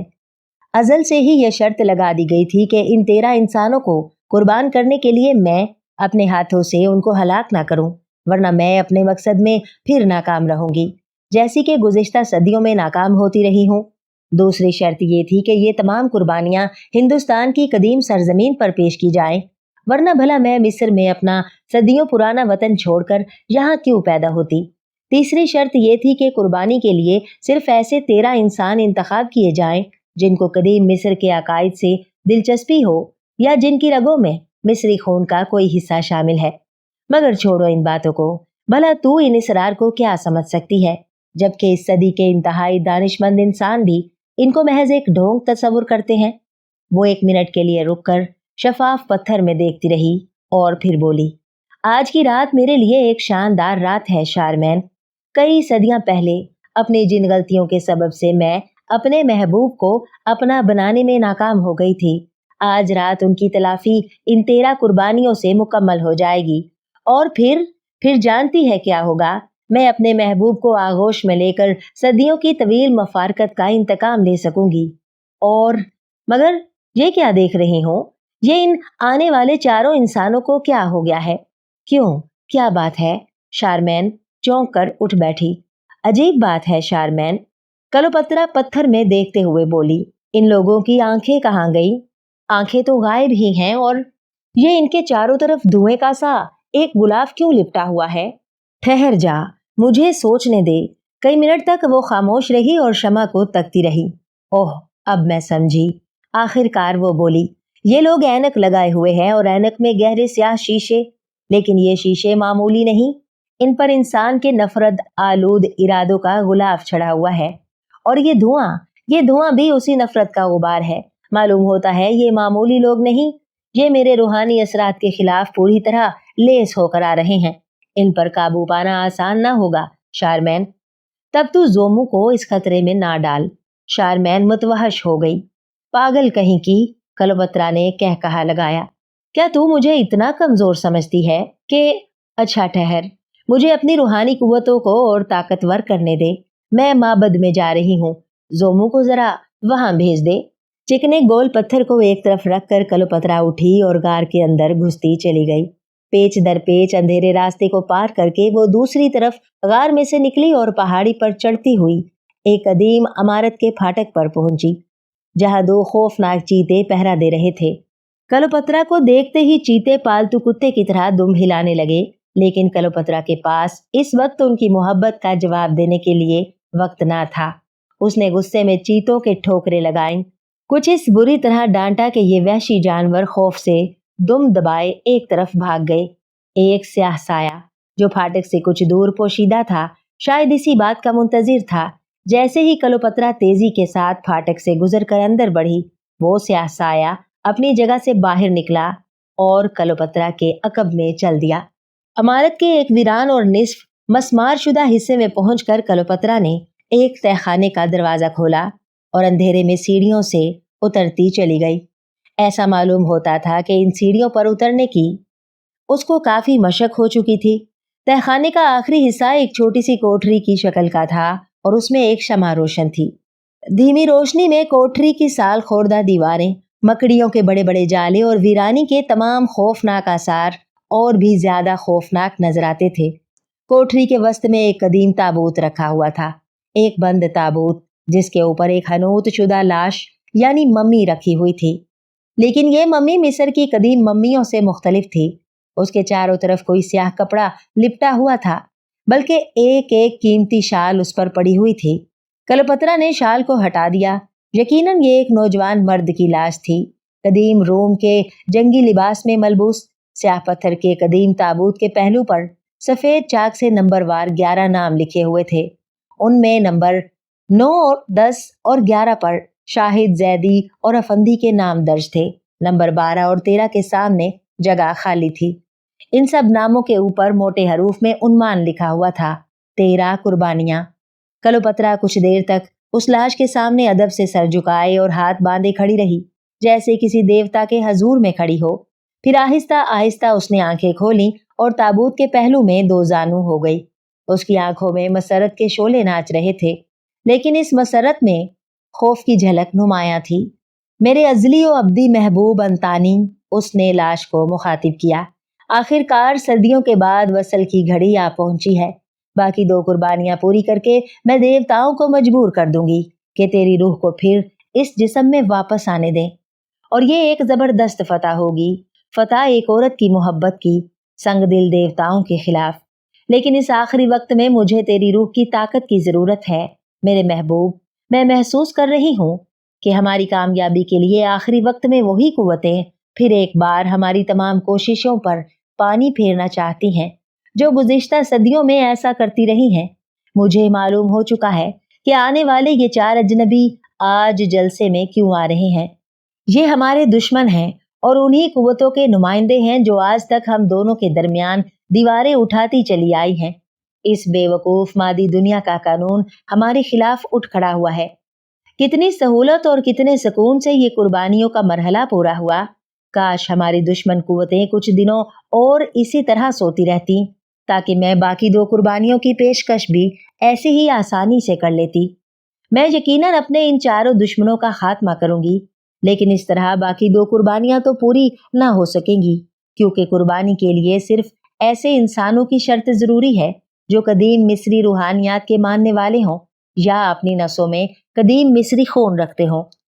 इन चारों में एक भी शख्स पूरी तरह कुर्बानी के लिए मौजू नहीं। काश मुझे थोड़ी सी मोहलत और मिल जाती और मैं 2 मुनासिब इंसान भी तलाश कर सकती। लेकिन अब इन 4 दुश्मनों की आमद के बाद ऐसी मोहलत मुश्किल है। न जाने आज रात क्या वाक़या हो। मुझे अपनी सूरमा रूह की तमाम ताकत अता कर मेरे महबूब, ताकि मैं ये काम पूरा कर सकूं। तबाही फिर हमारे चारों ओर मंडला रही है, लेकिन कसम है तेरी इस हसीन लाश की मैं हिरासा नहीं। मैं बाकी 2 कुर्बानियां भी पूरी करके रहूंगी आज रात ही, क्योंकि कल का कोई एतबार नहीं।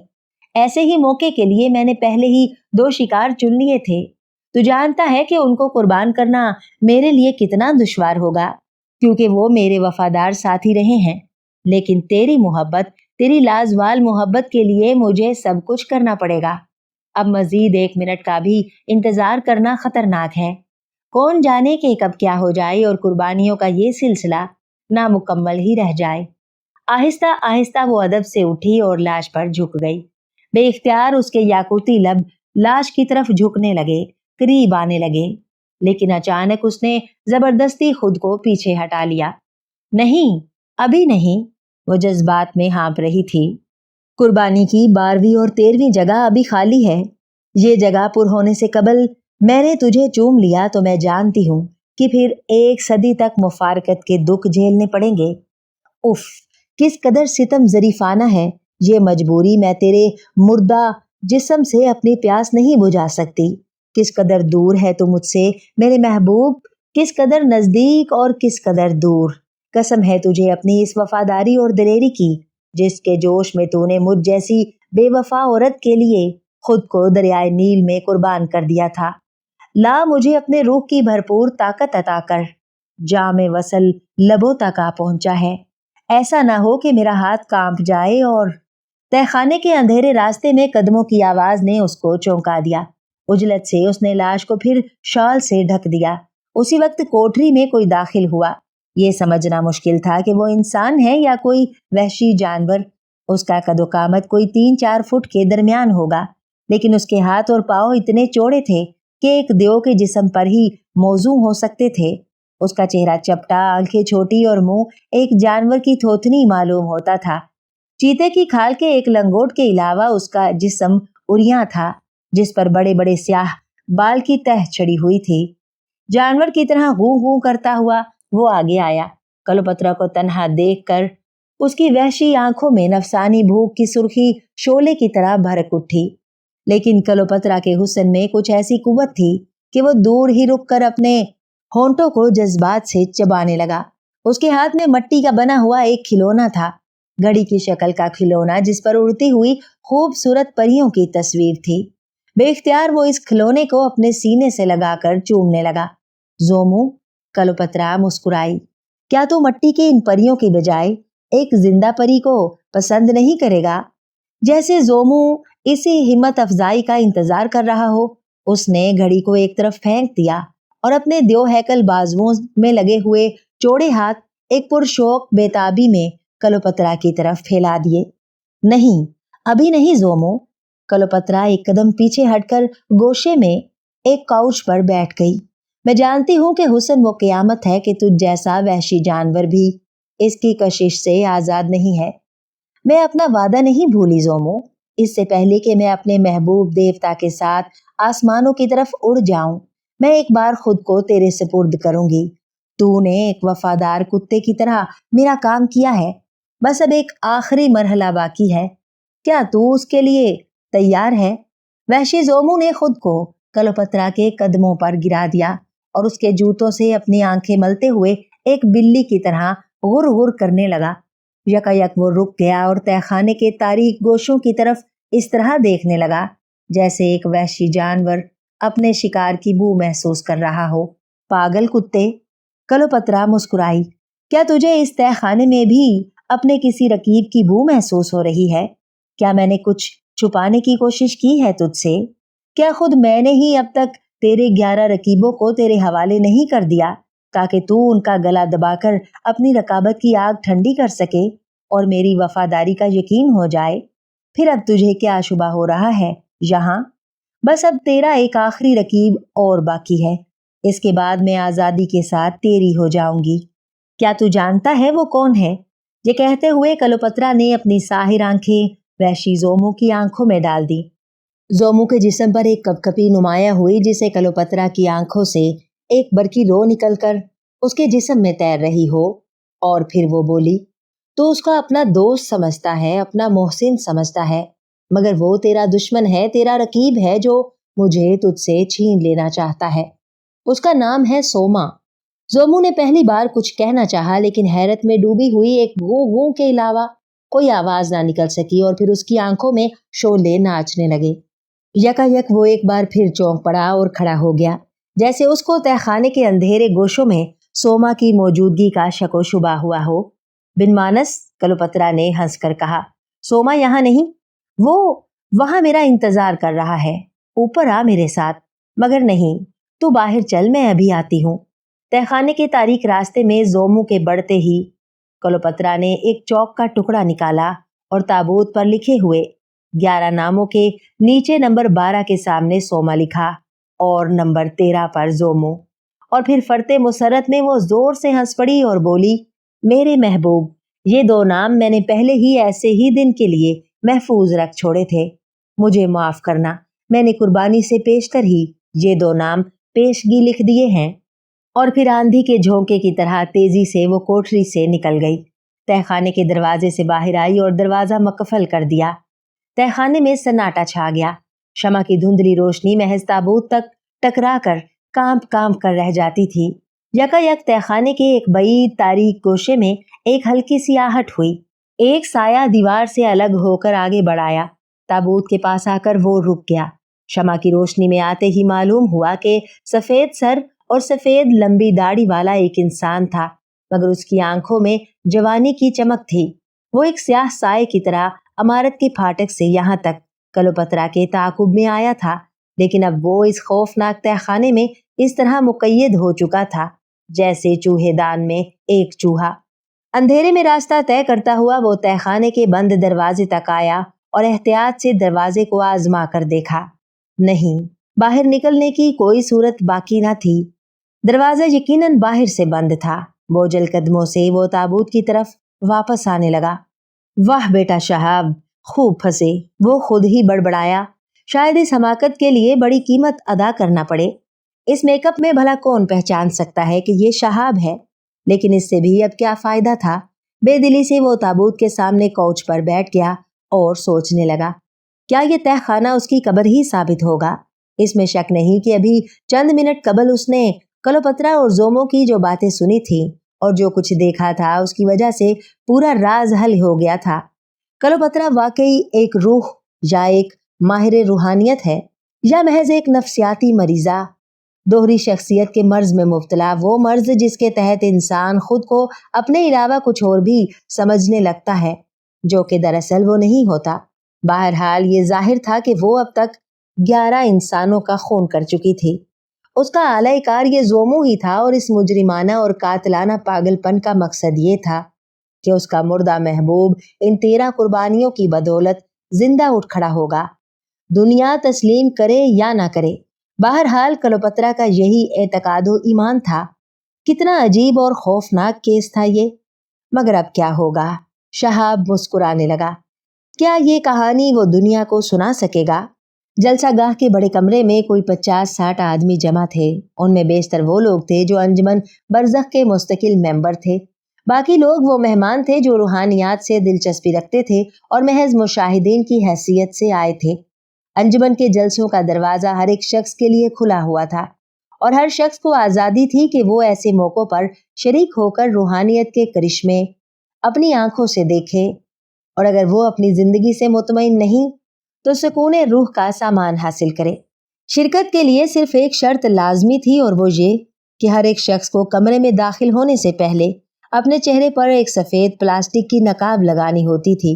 अंजुमन के मेंबरों के पास तो ये नकाब पहले ही से मौजूद रहती थी, लेकिन नए हाजरीन को अंजुमन की सेक्रेटरी ज़हरा रूहानी ये नकाब आर्जी तौर पर दे देती थी। नकाब का मकसद भी पुरस्रार या मुश्तबा किस्म का ना था।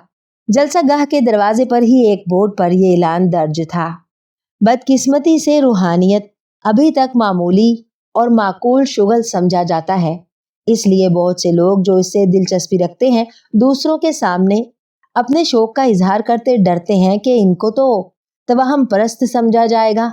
लिहाजा ये नकाब पोशी का तरीका जारी किया गया ताकि जो लोग और खसूसन हमारे जो नए मेहमान अपने किसी भी मसलिहत से अपनी शख्सियत को पोशीदा रखना चाहते हैं वो आसानी से ऐसा कर सकें।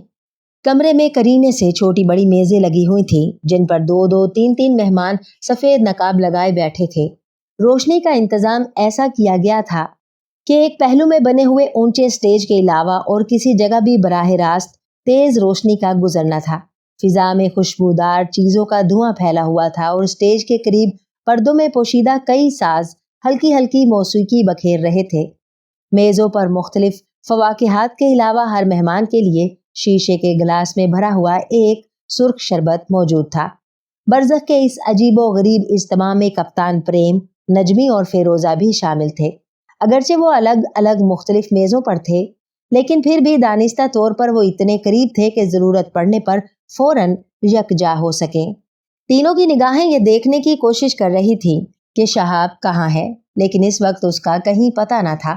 यकायक स्टेज पर अंजुमन की सेक्रेटरी ज़हरा जाहिर हुई। मौसीकी बंद हो गई। अपनी मकनातीसी साहिर आंखों से उसने इधर से उधर तक हाजरीन पर नजर डाली। प्रेम, नजमी और फेरोजा को ऐसा महसूस हुआ जैसे एक जहरीली नागन इधर उधर शिकार तलाश कर रही हो। उनके सीनों में गुस्सा और नफरत का एक सैलाब उमड़ आया, लेकिन दीगर हाजरीन की कैफियत उसके बरक्स थी। ऐसा मालूम होता था कि ज़हरा ने एक ही नजर में उनको मसहूर करके रख दिया। मुअज़्ज़ज़ हाजरीन, ज़हरा की शीरी आवाज बुलंद हुई। जैसा कि अंजुमन के अरकान को इल्म है कि आज के जलसे का प्रोग्राम ये तय किया गया था कि मौजूदा दौर की मादी साइंस और रूहानियत की कुव्वतों का एक दिलचस्प मुकाबला पेश किया जाए, तो आपके सामने ये दिखाया जाए कि रूहानी कुव्वत रखने वाले इंसान के सामने एक एटम बम भी बच्चों की गेंद से ज्यादा अहमियत नहीं रखता। प्रोग्राम का दूसरा हिस्सा ये था कि आप हजरात को चांद की सैर कराई जाए और आप इस कमरे में बैठे बैठे अपनी रूह की कुव्वत से वो तमाम बातें महसूस कर सकें और देख सकें जो कि एक इंसान चांद की सतह पर उतरने के बाद कर सकता है। लेकिन अंजुमन की सदर क्लोपत्रा के हुक्म से ये प्रोग्राम तब्दील करना पड़ा। इससे आप मायूस ना हो, क्योंकि आपकी खुशकिस्मती है कि आज खुद क्लोपत्रा ने ये मंजूर कर लिया है कि बनफ्से नफीस हमारे सामने जलवा फरमा होंगी और हमारे मुकर्ररा प्रोग्राम से भी ज्यादा दिलचस्प और हैरतनाक सबूत अपनी रूहानी कुव्वतों का पेश फरमाए। एक ऐसा करिश्मा जो सिर्फ क्लोपत्रा ही पेश कर सकती है, यानी जिंदगी और मौत की जंग। आज आप वो राज देखेंगे जो अब तक किसी फानी इंसान की आंखों ने नहीं देखा। आपके सामने इसी स्टेज पर आज रात क्लोपत्रा के पहलू ब पहलू उसका रूहानी महबूब जाहिर होगा। वो महबूब जो सदियों पेशतर मर चुका, और वो गवाही देगा कि क्लोपत्रा दरअसल क्लोपत्रा ही है, यानी कदीम मलकाए मिस्र। उसके बाद भी अगर दुनिया के लोग रूहानियत को एक ढोंग ही समझे तो उनको अंधा ही कहा जाएगा। लिहाजा आज की रात बरज़ख के अरकान के लिए एक जश्न मुसरत की रात है और इसीलिए आपके सामने मेज़ों पर एक ज़ियाफ़त का एहतमाम नजर आता है। स्टेज के पहलू में ज़हरा पीछे हटी और गायब हो गई। वहां क्लोपत्रा उसकी मुंतजिर थी, अपने भरपूर हुस्न और शबाब की रानाइयों के साथ। उसके करीब ही बूढ़ी शारमैन भी मौजूद थी। क्लोपत्रा की आंखों में एक अजीब चमक थी। उसने राजदाराना अंदाज में ज़हरा से कहा, सब काम मुकम्मल हो गया ना? हाँ, सब कुछ तैयार है, मगर सोमा कहाँ है? उसकी फिक्र ना करो, लो ये संभालो, मेरे इशारे पर तैयार रहना। क्लोपत्रा ने नाजुक शीशे का एक फ्लास्क ज़हरा को दिया, जिसके अंदर एक छोटा सा मगर इंतहाई मोहलिक सांप अपनी जबान लहरा रहा था। मेरी सब हिदायत याद है ना? जवाब का इंतजार किए बगैर क्लोपत्रा ने बूढ़ी शारमैन के हाथ से चिकना पत्थर ले लिया और उस पर नजरें जमा दी। यकायक उसकी खूबसूरत पेशानी पर शिकने पड़ गईं। ये क्या तमाशा है? वो परेशानी से बोली। इस पत्थर में साफ नजर आ रहा है कि हमारे 3 दुश्मन इसी मजमे में मौजूद हैं, लेकिन वो चौथा शख्स, वो कहाँ है? ये देखो, ये कप्तान प्रेम है, ये नजमी है और ये फिरोजा। मगर शहाब, ठहरो, मुझे उसको तलाश करना जरूरी है। उसने पत्थर की चमकदार सतह पर अपना हाथ फेरा और फिर उस पर नजर डाली। यकायक वो चौंक पड़ी। कितनी अजीब बात है, पत्थर में तो सिर्फ ताबूत और मेरे महबूब की लाश ही नजर आ रही है। इस मंजर का क्या ताल्लुक है शहाब से? बार बार उसने आंखें मलमल कर पत्थर की सतह पर नजरें डाली, लेकिन हर बार वही लाश नजर आई। गुस्से में आकर उसने पत्थर को एक तरफ फेंक दिया। क्या आज ये पत्थर भी मुझे धोखा देना चाहता है? वो बड़बड़ाई। क्या मेरे खिलाफ कोई जबरदस्त रूहानी ताकत काम कर रही है, जिसने शहाब को मेरी नजरों से छुपा दिया? मगर नहीं, अब इस आखिरी वक्त में शिकस्त तस्लीम नहीं करूंगी। अच्छा, पहले मुझे इन अहमकों से निपट लेने दो। रूह की तरह तैरती हुई वो आगे बढ़ी और स्टेज पर हाजरीन के सामने नमूदार हुई। मौसीकी बंद हो गई। कमरे में गहरा सुकूत छा गया। कुछ देर तक वो खामोश खड़ी हुई मजमे में से एक एक फर्द पर नजरें डालती रही, जिनसे बेपनाह कुव्वत की सैलाबी मौजें निकलकर हाजरीन के वजूद में तैरती जा रही थी। सफेद नकाबों के पीछे तमाम हाजरीन की आंखें क्लोपत्रा की तरफ इस तरह जम कर रह गईं, जैसे नजर न आने वाले तारों से बांध दी गई हों। लेकिन प्रेम और नजमी और फिरोजा इस तासुर से आजाद थे। उनके दिलों में नफरत का एक सैलाब मौजजन था। उनकी उंगलियां बेताब थी कि अपने रिवॉल्वर निकालकर इस हसीन साहरा के जिस्म को गोलियों से छलनी कर दे। लेकिन उनको शहाब के इशारे का इंतजार था और ना जाने शहाब कहाँ था। चंद मिनट के बाद क्लोपत्रा की आवाज कमरे में गूंज उठी। हाजरीन, अभी कुछ देर पहले अंजुमन की सेक्रेटरी ने जो ऐलान किया है, मुझे उसे दोहराने की जरूरत नहीं। आज रात आप लोग वाकई जिंदगी और मौत का एक अहम राज अपनी आंखों के सामने बेनकाब होते देखेंगे। इस तरह आज का ये जलसा अंजुमन की तारीख में सबसे ज्यादा अहम है और खुशी है कि इस मौके पर हमारे तमाम अरकान ही नहीं बल्कि बहुत से नए मेहमान भी शामिल हैं। इन मेहमानों में कुछ ऐसे भी हैं जिनको मादी जबान की इस्तिलाह में दुश्मन कहा जाता है। ऐसे दुश्मन जो न सिर्फ हमारी रूहानियत के मुनकिर हैं, बल्कि जो हमारे मासूम मकासद में सदे राह होना और हमें तबाह करना चाहते हैं। आप लोग उनको नहीं पहचानते। उन्होंने खुद को बहुत तब्दील करने की भी कोशिश की है, लेकिन मेरी रूहानी आंखों से वो पोशीदा नहीं रह सकते। वो एक तवील सफर करके यहाँ तक आए हैं। मैं उनको पूरे सफर के दौरान यहाँ से देखती रही हूँ। इन्हीं में वो एक भी है जो हमारी बहन नाहिद का कातिल है, लेकिन उससे भी ज्यादा खतरनाक वो शख्स है जो कि उनका रहनुमा है, जो एक सुराग रसा है। बल्कि उससे भी कुछ ज्यादा है, वो एक चालाक और तेज दिमाग का मालिक है। वो एक शैतानी रूह है और हमारी अंजुमन का बदतरीन दुश्मन। रहनुमा की हैसियत से दर हकीकत वही जिम्मेदार है नाहिद की मौत का, लेकिन हम उन चारों दुश्मनों का खुले दिल से खैर मकदम करते हैं। हमारे दिल में उनमें से किसी के लिए नफरत नहीं। फिर कोई वजह नहीं कि वो किसी खौफ से खुद को पोशीदा रखने की कोशिश करें। मैं इंतहाई मोहब्बत और खुलूस के साथ उनके रहनुमा से दरख्वास्त करती हूँ कि इस स्टेज पर आकर मेरे चंद सवालात का जवाब दे, ताकि हमारे दरमियान बाहमी ताल्लुकात उस्तवार हो सकें। आइए मिस्टर शहाब, छुपने का कोई फायदा नहीं, सामने आ जाइए। सामईन में बेचैनी की एक सरसराहट दौड़ गई। कलोपत्रा अपनी साहिराना आंखें शहाब की तलाश में घुमा रही थी। प्रेम, नजमी और फिरोजा का दिल जोर जोर से धड़क रहा था। क्या वाकई इसको मालूम है कि शहाब कहाँ है? कई मिनट तक कमरे में खामोशी छाई रही।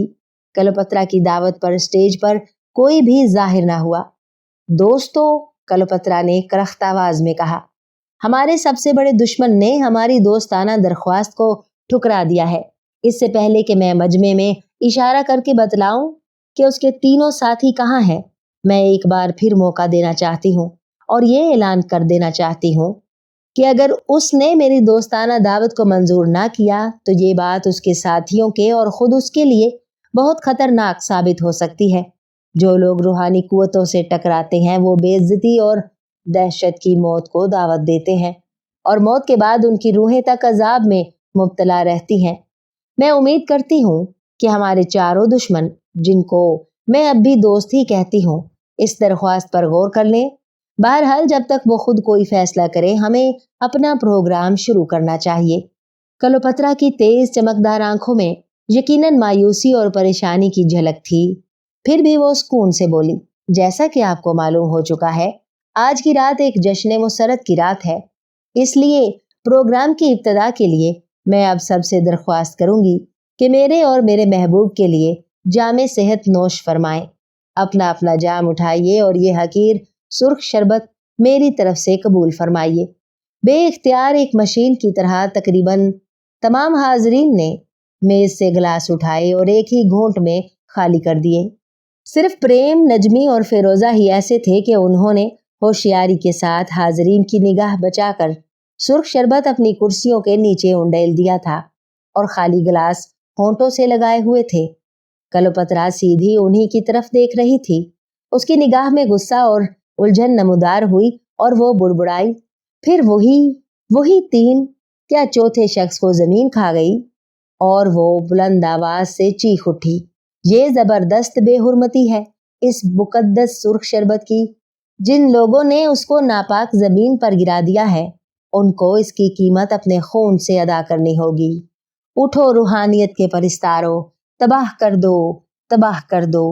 बदमस्त पागल भेड़ियों की तरह मजमे में एक हंगामा शुरू हो गया। लोग एक दूसरे पर टूट पड़े थे। कलोपत्रा के अव्वलीन खौफनाक अल्फाज पर ही प्रेम और नजमी और फिरोजा ने अपने रिवॉल्वर निकाल लिए थे। उनको खदशा था कि पूरा हजूम उन पर हमला कर बैठेगा, लेकिन कलोपत्रा के आखिरी हुक्म के आखिरी अल्फाज पर वो चौंक पड़े, तबाह कर दो, तबाह हो जाओ। बिल्कुल बेखुदी में हाजरीन उन तीनों की बजाय खुद ही एक दूसरे से उलझ गए थे और हर ताकतवर अपने कमजोर हरीफ का खात्मा करने पर तुला था। न जाने चंद सेकंड में ही कितनी गर्दनें दबाई जा चुकी थी। शहाब के तीनों साथी खतरे के एहसास से एक दूसरे के करीब सिमट आए थे। अभी वो हैरत और खौफ से संभलने भी न पाए थे कि पागल ग्रोह में से मुतद्दद की नजरें उन पर पड़ी और एक तरफ से 10-15 पागल से इंसान कातलाना जोश में मुंह से कफ उड़ाते हुए उनकी तरफ बढ़े। कमरे का दरवाजा बंद था और फरार का कोई रास्ता न था। स्वाय स्टेज के वहां से कलोपत्रा गायब हो चुकी थी। एक साथ ये तीनों साथी स्टेज की तरफ लपके। ऐन उसी वक्त रोशनी गुल हो गई। बुझती हुई रोशनी की आखिरी शुआओं में शीशे का एक फ्लास्क हवा में उड़ता हुआ कमरे में गिरा और छन से टुकड़े टुकड़े हो गया। चारों तरफ अंधेरा फैल गया। उसी वक्त एक औरत की चीख स्टेज की तरफ गूंज उठी। प्रेम, नजमी और फिरोजा उसी तरफ बढ़े। फिरोजा के हाथ में पेंसिल टार्च चमक उठी। धुंधली रोशनी का एक छोटा सा दायरा, उस दायरे में स्टेज के ठीक नीचे जहरा मुर्दा पड़ी थी, जैसे किसी ने ऊपर से धकेल दिया हो, लेकिन उसका चेहरा नीला था। उसी वक्त कमरे में कोई चीख उठा, सांप, और फिर ऐसी ही कई दहशत ज़दा चीखें बुलंद हुई। सांप, सांप, सांप, ये इन दुश्मनों की हरकत है। किसी ने करीब से आवाज लगाई, इधर हैं वो, इस तरफ। वो रोशनी, कोई 1 दर्जन इंसान कातलाना दीवानगी में बदमस्त स्टेज की तरफ झपटे। दुश्मन, बरज़ख के दुश्मन, टार्च गुल कर दो। कप्तान प्रेम अपने दोनों साथियों के बाद ऊंचे स्टेज पर चढ़ते हुए बोला, लेकिन दरवाजे इधर भी बंद हैं। नजमी स्टेज के पहलुओं में जायजा लेते हुए बोला, अंधेरे में पागलों का गिरोह स्टेज की तरफ झपटने में एक दूसरे से टकरा रहा था। कुर्सियां और मेजें उलट रहा था और करीब आता जा रहा था। अब गोली चलाने के अलावा कोई चारा नहीं, कप्तान प्रेम ने हाँफते हुए कहा। ठहरिए, फिरोजा ने उसका शाना दबाया। ऐसा ना हो शहाब इसी अंधेरे में किसी तरफ मौजूद हो, फायरिंग करना खतरनाक होगा।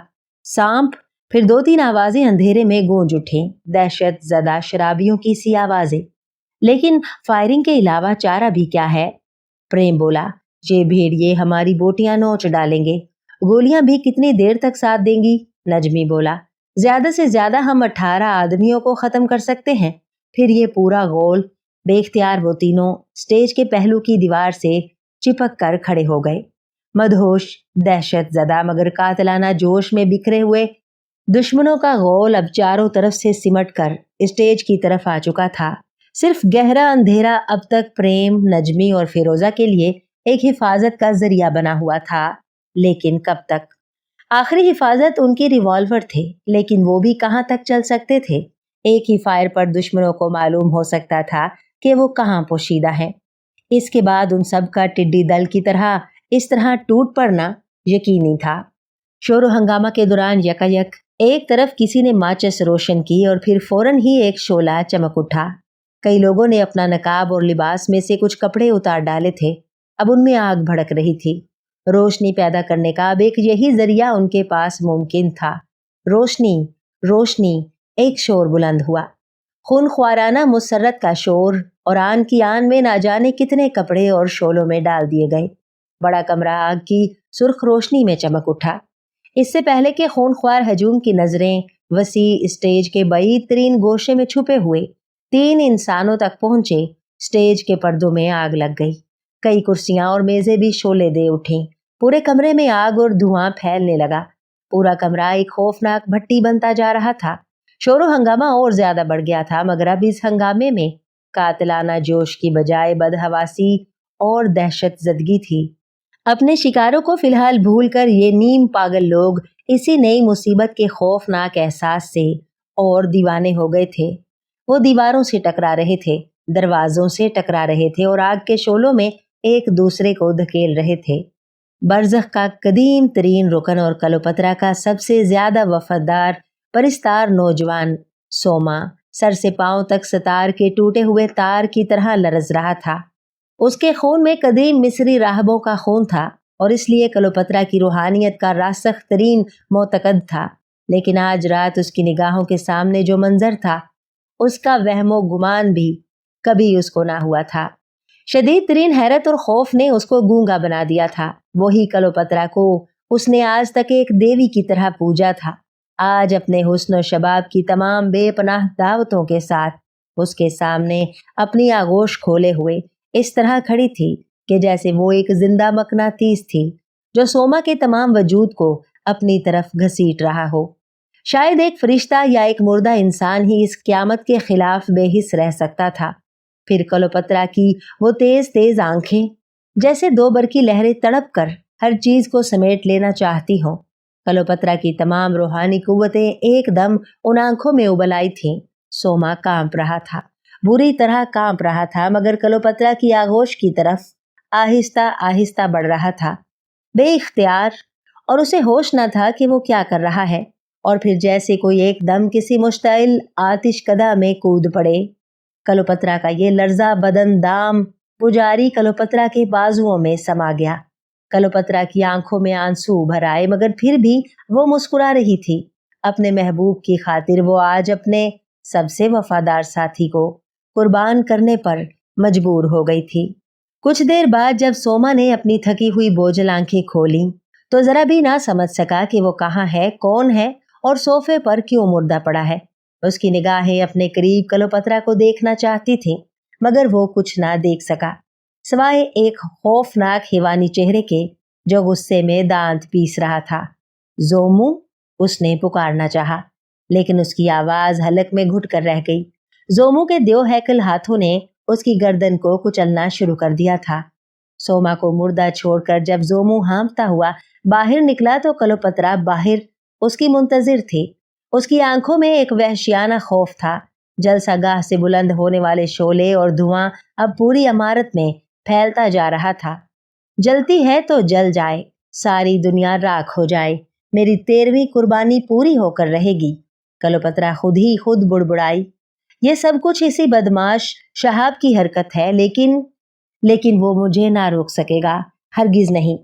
जोमू को साथ लिए हुए वो तहखाने के मकफल दरवाजे पर पहुंची और जोमू के आगे आगे तहखाने में बढ़ती चली गई। कोठरी में ताबूत के पास पहुंचकर वो रुक गई। निस्फ से ज्यादा जली हुई शमा उसी तरह थरथरा रही थी। बंद ताबूत के ऊपर शाल से ढकी हुई लाश उसी तरह रखी हुई थी। बेइख्तियार वो ताबूत के सामने दो जानू हो गई और बोली, मेरे महबूब, हमें जुदा करने वाली 12 दीवारें गिर चुकी हैं, अब सिर्फ 13वीं दीवार बाकी है, और आज रात जबकि दुश्मनों की आग के शोलों में ये पूरी इमारत खाकस्तर होने वाली है, ये 13वीं दीवार भी गिर कर ही रहेगी। उसके बाद वो जोमू की तरफ मुड़ी जो कुछ दूर खड़ा प्यासी निगाहों से उसको देख रहा था। जोमू, मैं जानती हूँ कि तू एक वहशी जानवर होते हुए भी हुस्न के जादू से मुतासिर हुए बगैर नहीं रह सकता, वो बोली और अपनी मकनातीसी आंखें जोमू की आंखों में डाल दी। तूने आज तक मेरे इशारे पर जिस वफादारी से काम किया है, तुझे यकीनन इसके सिले की तवक्को होना चाहिए। तेरे बालों में छुपे हुए इस वहशी सीने में शुरू से ही जो ख्वाहिश शोले की तरह भड़क रही है, मैं उसको जानती हूँ और उसको बुझाने का वादा भी मुझे याद है। अब इस वादे के पूरा होने का वक्त आ गया है। तू नहीं जानता मैं ये सारा खेल क्यों खेलती रही हूँ। आज से सदियों पहले एक मलका के रूप में मैंने जो गलतियां की थी, उनकी सजा में मुझसे मेरा महबूब छीन लिया गया और मौत ने उसके जिस्म को सर्द कर दिया। मेरे लिए ये सजा मुकर्रर की गई। मैं चाहती हूँ कि मेरे महबूब की रूह को उसके जिस्म में वापस आने दिया जाए, तो मुझे लगातार 13 इंसानों की हिर्सो हविस का शिकार खुद को बनाना पड़ेगा। इस तरह के हर इंसान उस जज्बाती खेल के बाद होश में आने से पहले मौत की गोद में कूद जाए। ऐसी मौत जो मेरे हाथों नाजिल ना हुई हो। इस दुश्वार काम में तूने मेरा साथ दिया है और अब मैं चाहती हूँ कि 13वें नंबर पर खुद तुझे ही मुंतखब करूं। क्या तुझ में इतनी हिम्मत है कि अपनी प्यास बुझाने के बाद खुद ही अपना गला घोंट डाले? बोल, क्या सोच रहा है? मैं तेरी मुंतजिर हूँ जोमो। हाँ, मैं जानती हूँ तू इनकार नहीं कर सकता। और वाकई कलोपत्रा की आंखों से उबलने वाली बेपनाह कुव्वतों की जद में आकर बेचारे जोमू को भला क्या मिजाल थी कि कदम पीछे हटा सकता। उसकी आंखों में जज्बात के अंगारे दहक उठे और वो इस तरह आगे बढ़ने लगा जैसे किसी खौफनाक अजदहे के सांस में एक लंगूर खिंच कर चला जा रहा हो। कलोपत्रा हंस पड़ी। जब सीजर जैसा संगदिल शहंशाह कलोपत्रा के जादू की ताब न ला सका, तो भला तू किस शुमार में है? ठहरो। यकायक एक तहकुमाना आवाज कोठरी में गूंज गई। हैरत और खौफ से वो दोनों पत्थर के बनकर रह गए। आवाज ताबूत में से या शायद लाश में से आ रही थी। खूनख्वार कलोपत्रा, आवाज आई, तूने अपना पुराना जालिमाना और स्याहकाराना खेल तर्क नहीं किया। तुझे रूहानी कुव्वतें इसलिए नहीं दी गई थी कि तू उनको शैतान के हाथों फरोख्त कर दे। हद यह है कि अब तो खुद मेरे सामने इस शर्मनाक खेल को दोहराना चाहती है। मैं तेरा महबूब अंतानी तुझसे नफरत करता हूँ और इससे पहले कि तू 12 मासूम इंसानों की तरह इस बेगुनाह जोमू का खून बहाए, मेरी रूह तुझे सजा देने के लिए वापस आ गई है। इससे पहले कि कलोपत्रा कुछ समझ सकती, ताबूत पर शाल ढकी हुई लाश में हरकत पैदा हुई। यकायक शाल उछलकर एक तरफ गिरी और जंगी लिबास में लाश उठकर बैठ गई। तहखाने में कलोपत्रा की एक खौफनाक चीख गूंज गई, ऐसी खौफनाक कि इंसानी समाअत ने कभी ना सुनी होगी। जैसे यकायक किसी का कलेजा शक हो गया हो। इसके साथ ही एक और खौफनाक चीख बुलंद हुई। ये जोमू था। इंतहाई दहशत में बदहवास वो तहखाने से बाहर भागा जा रहा था। लाश कूदकर ताबूत से उतर आई और कलोपत्रा पर झुक गई। मैं मर रही हूं अंतानी, कलोपत्रा की डूबती हुई आवाज होंठों से निकली। तेरी नफरत को बर्दाश्त करना मेरे लिए नामुमकिन है महबूब। मेरा दिल टूट गया है। मुझे क्या मालूम था कि अंतानी और शहाब एक ही हैं। मेरा गैब गो पत्थर झूठ नहीं बोल रहा था। जब मैं अपने दुश्मन शहाब को तलाश कर रही थी तो मुझे यही लाश नजर आती थी। अब मैं समझी कि इसका क्या मतलब था। صدیوں بعد تو میرے سامنے آیا بھی، میرے محبوب، تو میرا دشمن بن کر۔ اف، میرا محبوب اور میرا دشمن، یہ صدمہ موت سے بھی بدتر ہے۔ پاگل لڑکی، میں انتانی نہیں، میں شہاب ہی ہوں۔ یہ لباس اسی لاش کا ہے اور لاش تابوت کے اندر ہے۔ شہاب نے ایک انسانی جذبہ ترحم کے تحت کہا۔ وہ نہیں چاہتا تھا کہ یہ گم کردہ راہ لڑکی یہ غم لے کر دنیا سے جائے کہ اس کا قیاسی محبوب اس سے نفرت کرتا ہے، لیکن کلوپترا اس تسلی کو سننے کے لیے زندہ نہ رہ سکی۔ بدقسمت لڑکی، شہاب نے گہرے رنج سے آبدیدہ ہو کر کہا، تیری داستان حیات کو دنیا کبھی فراموش نہ کر سکے گی اور نہ کبھی یقین کر سکے گی۔ کاش میں تجھے زندہ بچا سکتا۔ تو یقیناً چند ناقابل یقین روحانی قوتوں کی مالک تھی۔ تیری آنکھوں میں ہپناٹزم کی قوت کا حیرت ناک ذخیرہ تھا، لیکن کتنی بڑی ٹریجڈی ہے کہ تو ایک نفسیاتی مریض یعنی دوہری شخصیت کے فیصلے میں مبتلا ہو گئی اور تجھے یقین ہو گیا کہ تو قدیم مصر کی ملکہ کلوپترا ہے جو اپنے مردہ محبوب انتانی کی روح کو واپس بلانے کے لیے 13 انسانی قربانیاں پیش کر کے دوبارہ کامیاب ہو سکتی ہے، اور قربانیاں بھی کتنی ظالمانہ، کتنی شرمناک، تیری یہ مہلک خود فریبی۔ لیکن یہ کیا؟ یہ دھواں، یہ ہنگامہ۔ اب دھواں تہہ خانے کے اندر بھی گھس آیا تھا اور اس کے ساتھ خوف زدہ انسانی شور۔ اپنے دوستوں کی عافیت کی طرف سے خائف ہو کر شہاب دوڑتا ہوا باہر نکل آیا۔ پوری عمارت میں آگ کی سرخ روشنی پھیلی ہوئی تھی اور دھواں بھرا ہوا تھا۔ جلسے کے جلتے ہوئے دروازوں میں سے بدحواس لوگ شعلوں کا خطرہ نظر انداز کر کے ادھر ادھر سہمے ہوئے بھاگ رہے تھے، جیسے دھوئیں میں لپٹے ہوئے بھوت۔ دیوانہ وار ہاتھ ہلا ہلا کر شہاب نے اپنے ساتھیوں کو پکارنا شروع کیا۔ یکایک ہامتے ہوئے انسان اس سے آ کر تقریباً ٹکرا گئے۔ یہ کیا قیامت ہے نجمی؟ شہاب نے عجلت سے پوچھا۔ کچھ نہ پوچھو، جان بچانی ہے تو اس عمارت سے بھاگ چلو، نجمی نے کہا۔ لیکن تم، یہ لباس تم کو کہاں سے ملا؟ جواب کی بجائے شہاب نے بھی ان کے ساتھ بھاگنا شروع کر دیا۔ پھاٹک کے قریب وہ ایک ساعت کے لیے رکے۔ 2 نصف جلی ہوئی لاشیں سامنے پڑی ہوئی تھیں۔ ان میں ایک زومو تھا اور دوسری اس کی بوڑھی ماں شارمین۔ زومو اب تک اپنی ماں کی لاش کو اس طرح سنبھالے ہوئے تھا جیسے وہ اس کو کندھے پر اٹھا کر شعلوں کے درمیان سے لایا ہو۔ تقریباً 1 فرلانگ پر جا کر شہاب اور اس کے ساتھی رک گئے اور دور سے جلتی ہوئی عمارت پر نظر ڈالی۔ آگ کی سرخ روشنی دور دور تک پھیلی ہوئی تھی۔ شہاب نے دیکھا کہ اس کے ساتھی بھی شعلوں کے اثر سے محفوظ نہیں رہے تھے۔ جگہ جگہ سے ان کا لباس جل چکا تھا۔ سر کے بال، ابرو اور پلکیں بھی کسی حد تک جھلس گئی تھی۔ شہاب ان کے حلیے کو دیکھ کر مسکرائے بغیر نہ رہ سکا۔ غنیمت ہے کہ جان ہی بچ گئی، فیروزہ نے کچھ خفیف ہو کر کہا۔ یہ آگ نہ لگتی اور دروازہ جل کر نہ گر پڑتا تو وحشی لوگ ہمیں کھا جاتے۔ لیکن یہ سب کیا طلسم ہے؟ کپتان پریم بولا۔ یہ ایک زبردست ٹریجڈی ہے مسٹر پریم، شہاب نے کہا۔ لیکن پہلے آپ لوگ اپنی کہانی سنائیں، پھر میں اپنی سناؤں گا۔ اس طرح یہ افسانہ مکمل ہو جائے گا۔ گھر واپس پہنچتے پہنچتے یہ افسانہ مکمل ہو چکا تھا۔ مشرقی افق پر سپیدہ سحری نمودار ہو رہا تھا۔ شہاب نے ایک سرد آہ کے ساتھ کہا، اس وقت ہم سب کے دل میں اس بدقسمت لڑکی کے لیے جو ہمدردی کا جذبہ موجزن ہے، اگر اس کا ایک شائبہ بھی اس وقت موجود ہوتا جب ہم وہاں اس کے سامنے تھے یا آپ لوگ جلسہ گاہ میں وہ سرخ شربت پی جاتے، تو آج صبح کی یہ روشنی دیکھنی ہمیں نصیب نہ ہوتی۔ کس قدر المناک اور ناقابل یقین ہے اس کی داستان حیات۔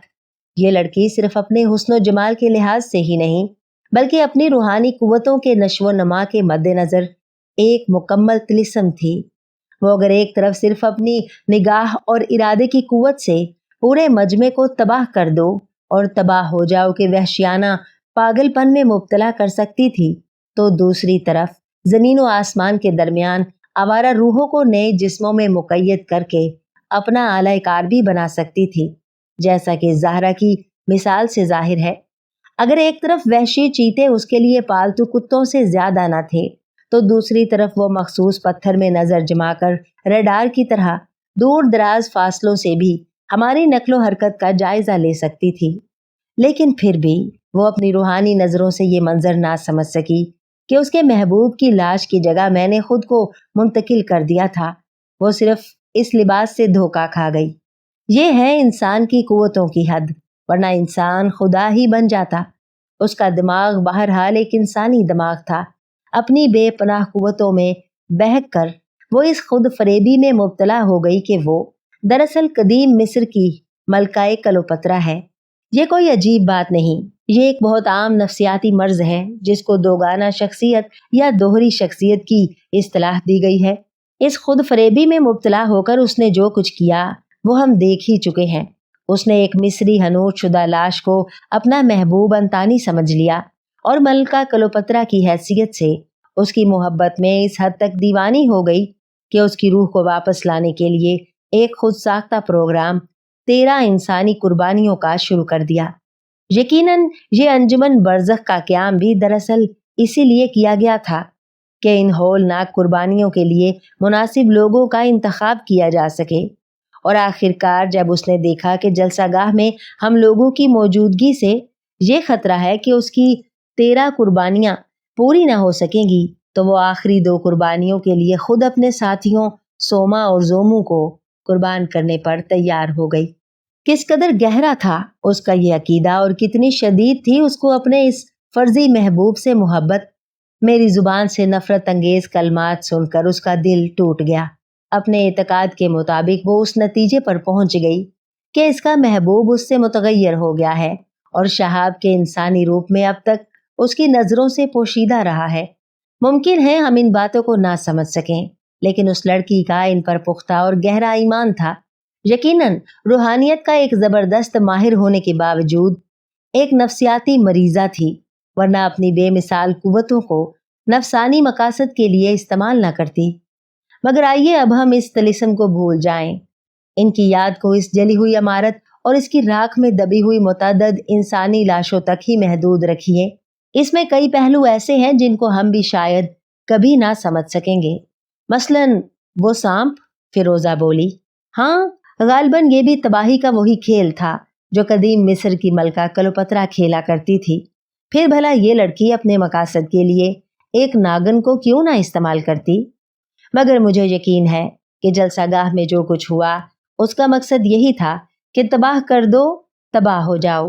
اپنے آخری مقصد کو تقریباً مکمل دیکھ کر اب اسے برزخ کے ممبروں کی ضرورت ہی نہ تھی، اور اسی ہنگامے میں وہ ہم سب کو ختم کر دینا چاہتی تھی۔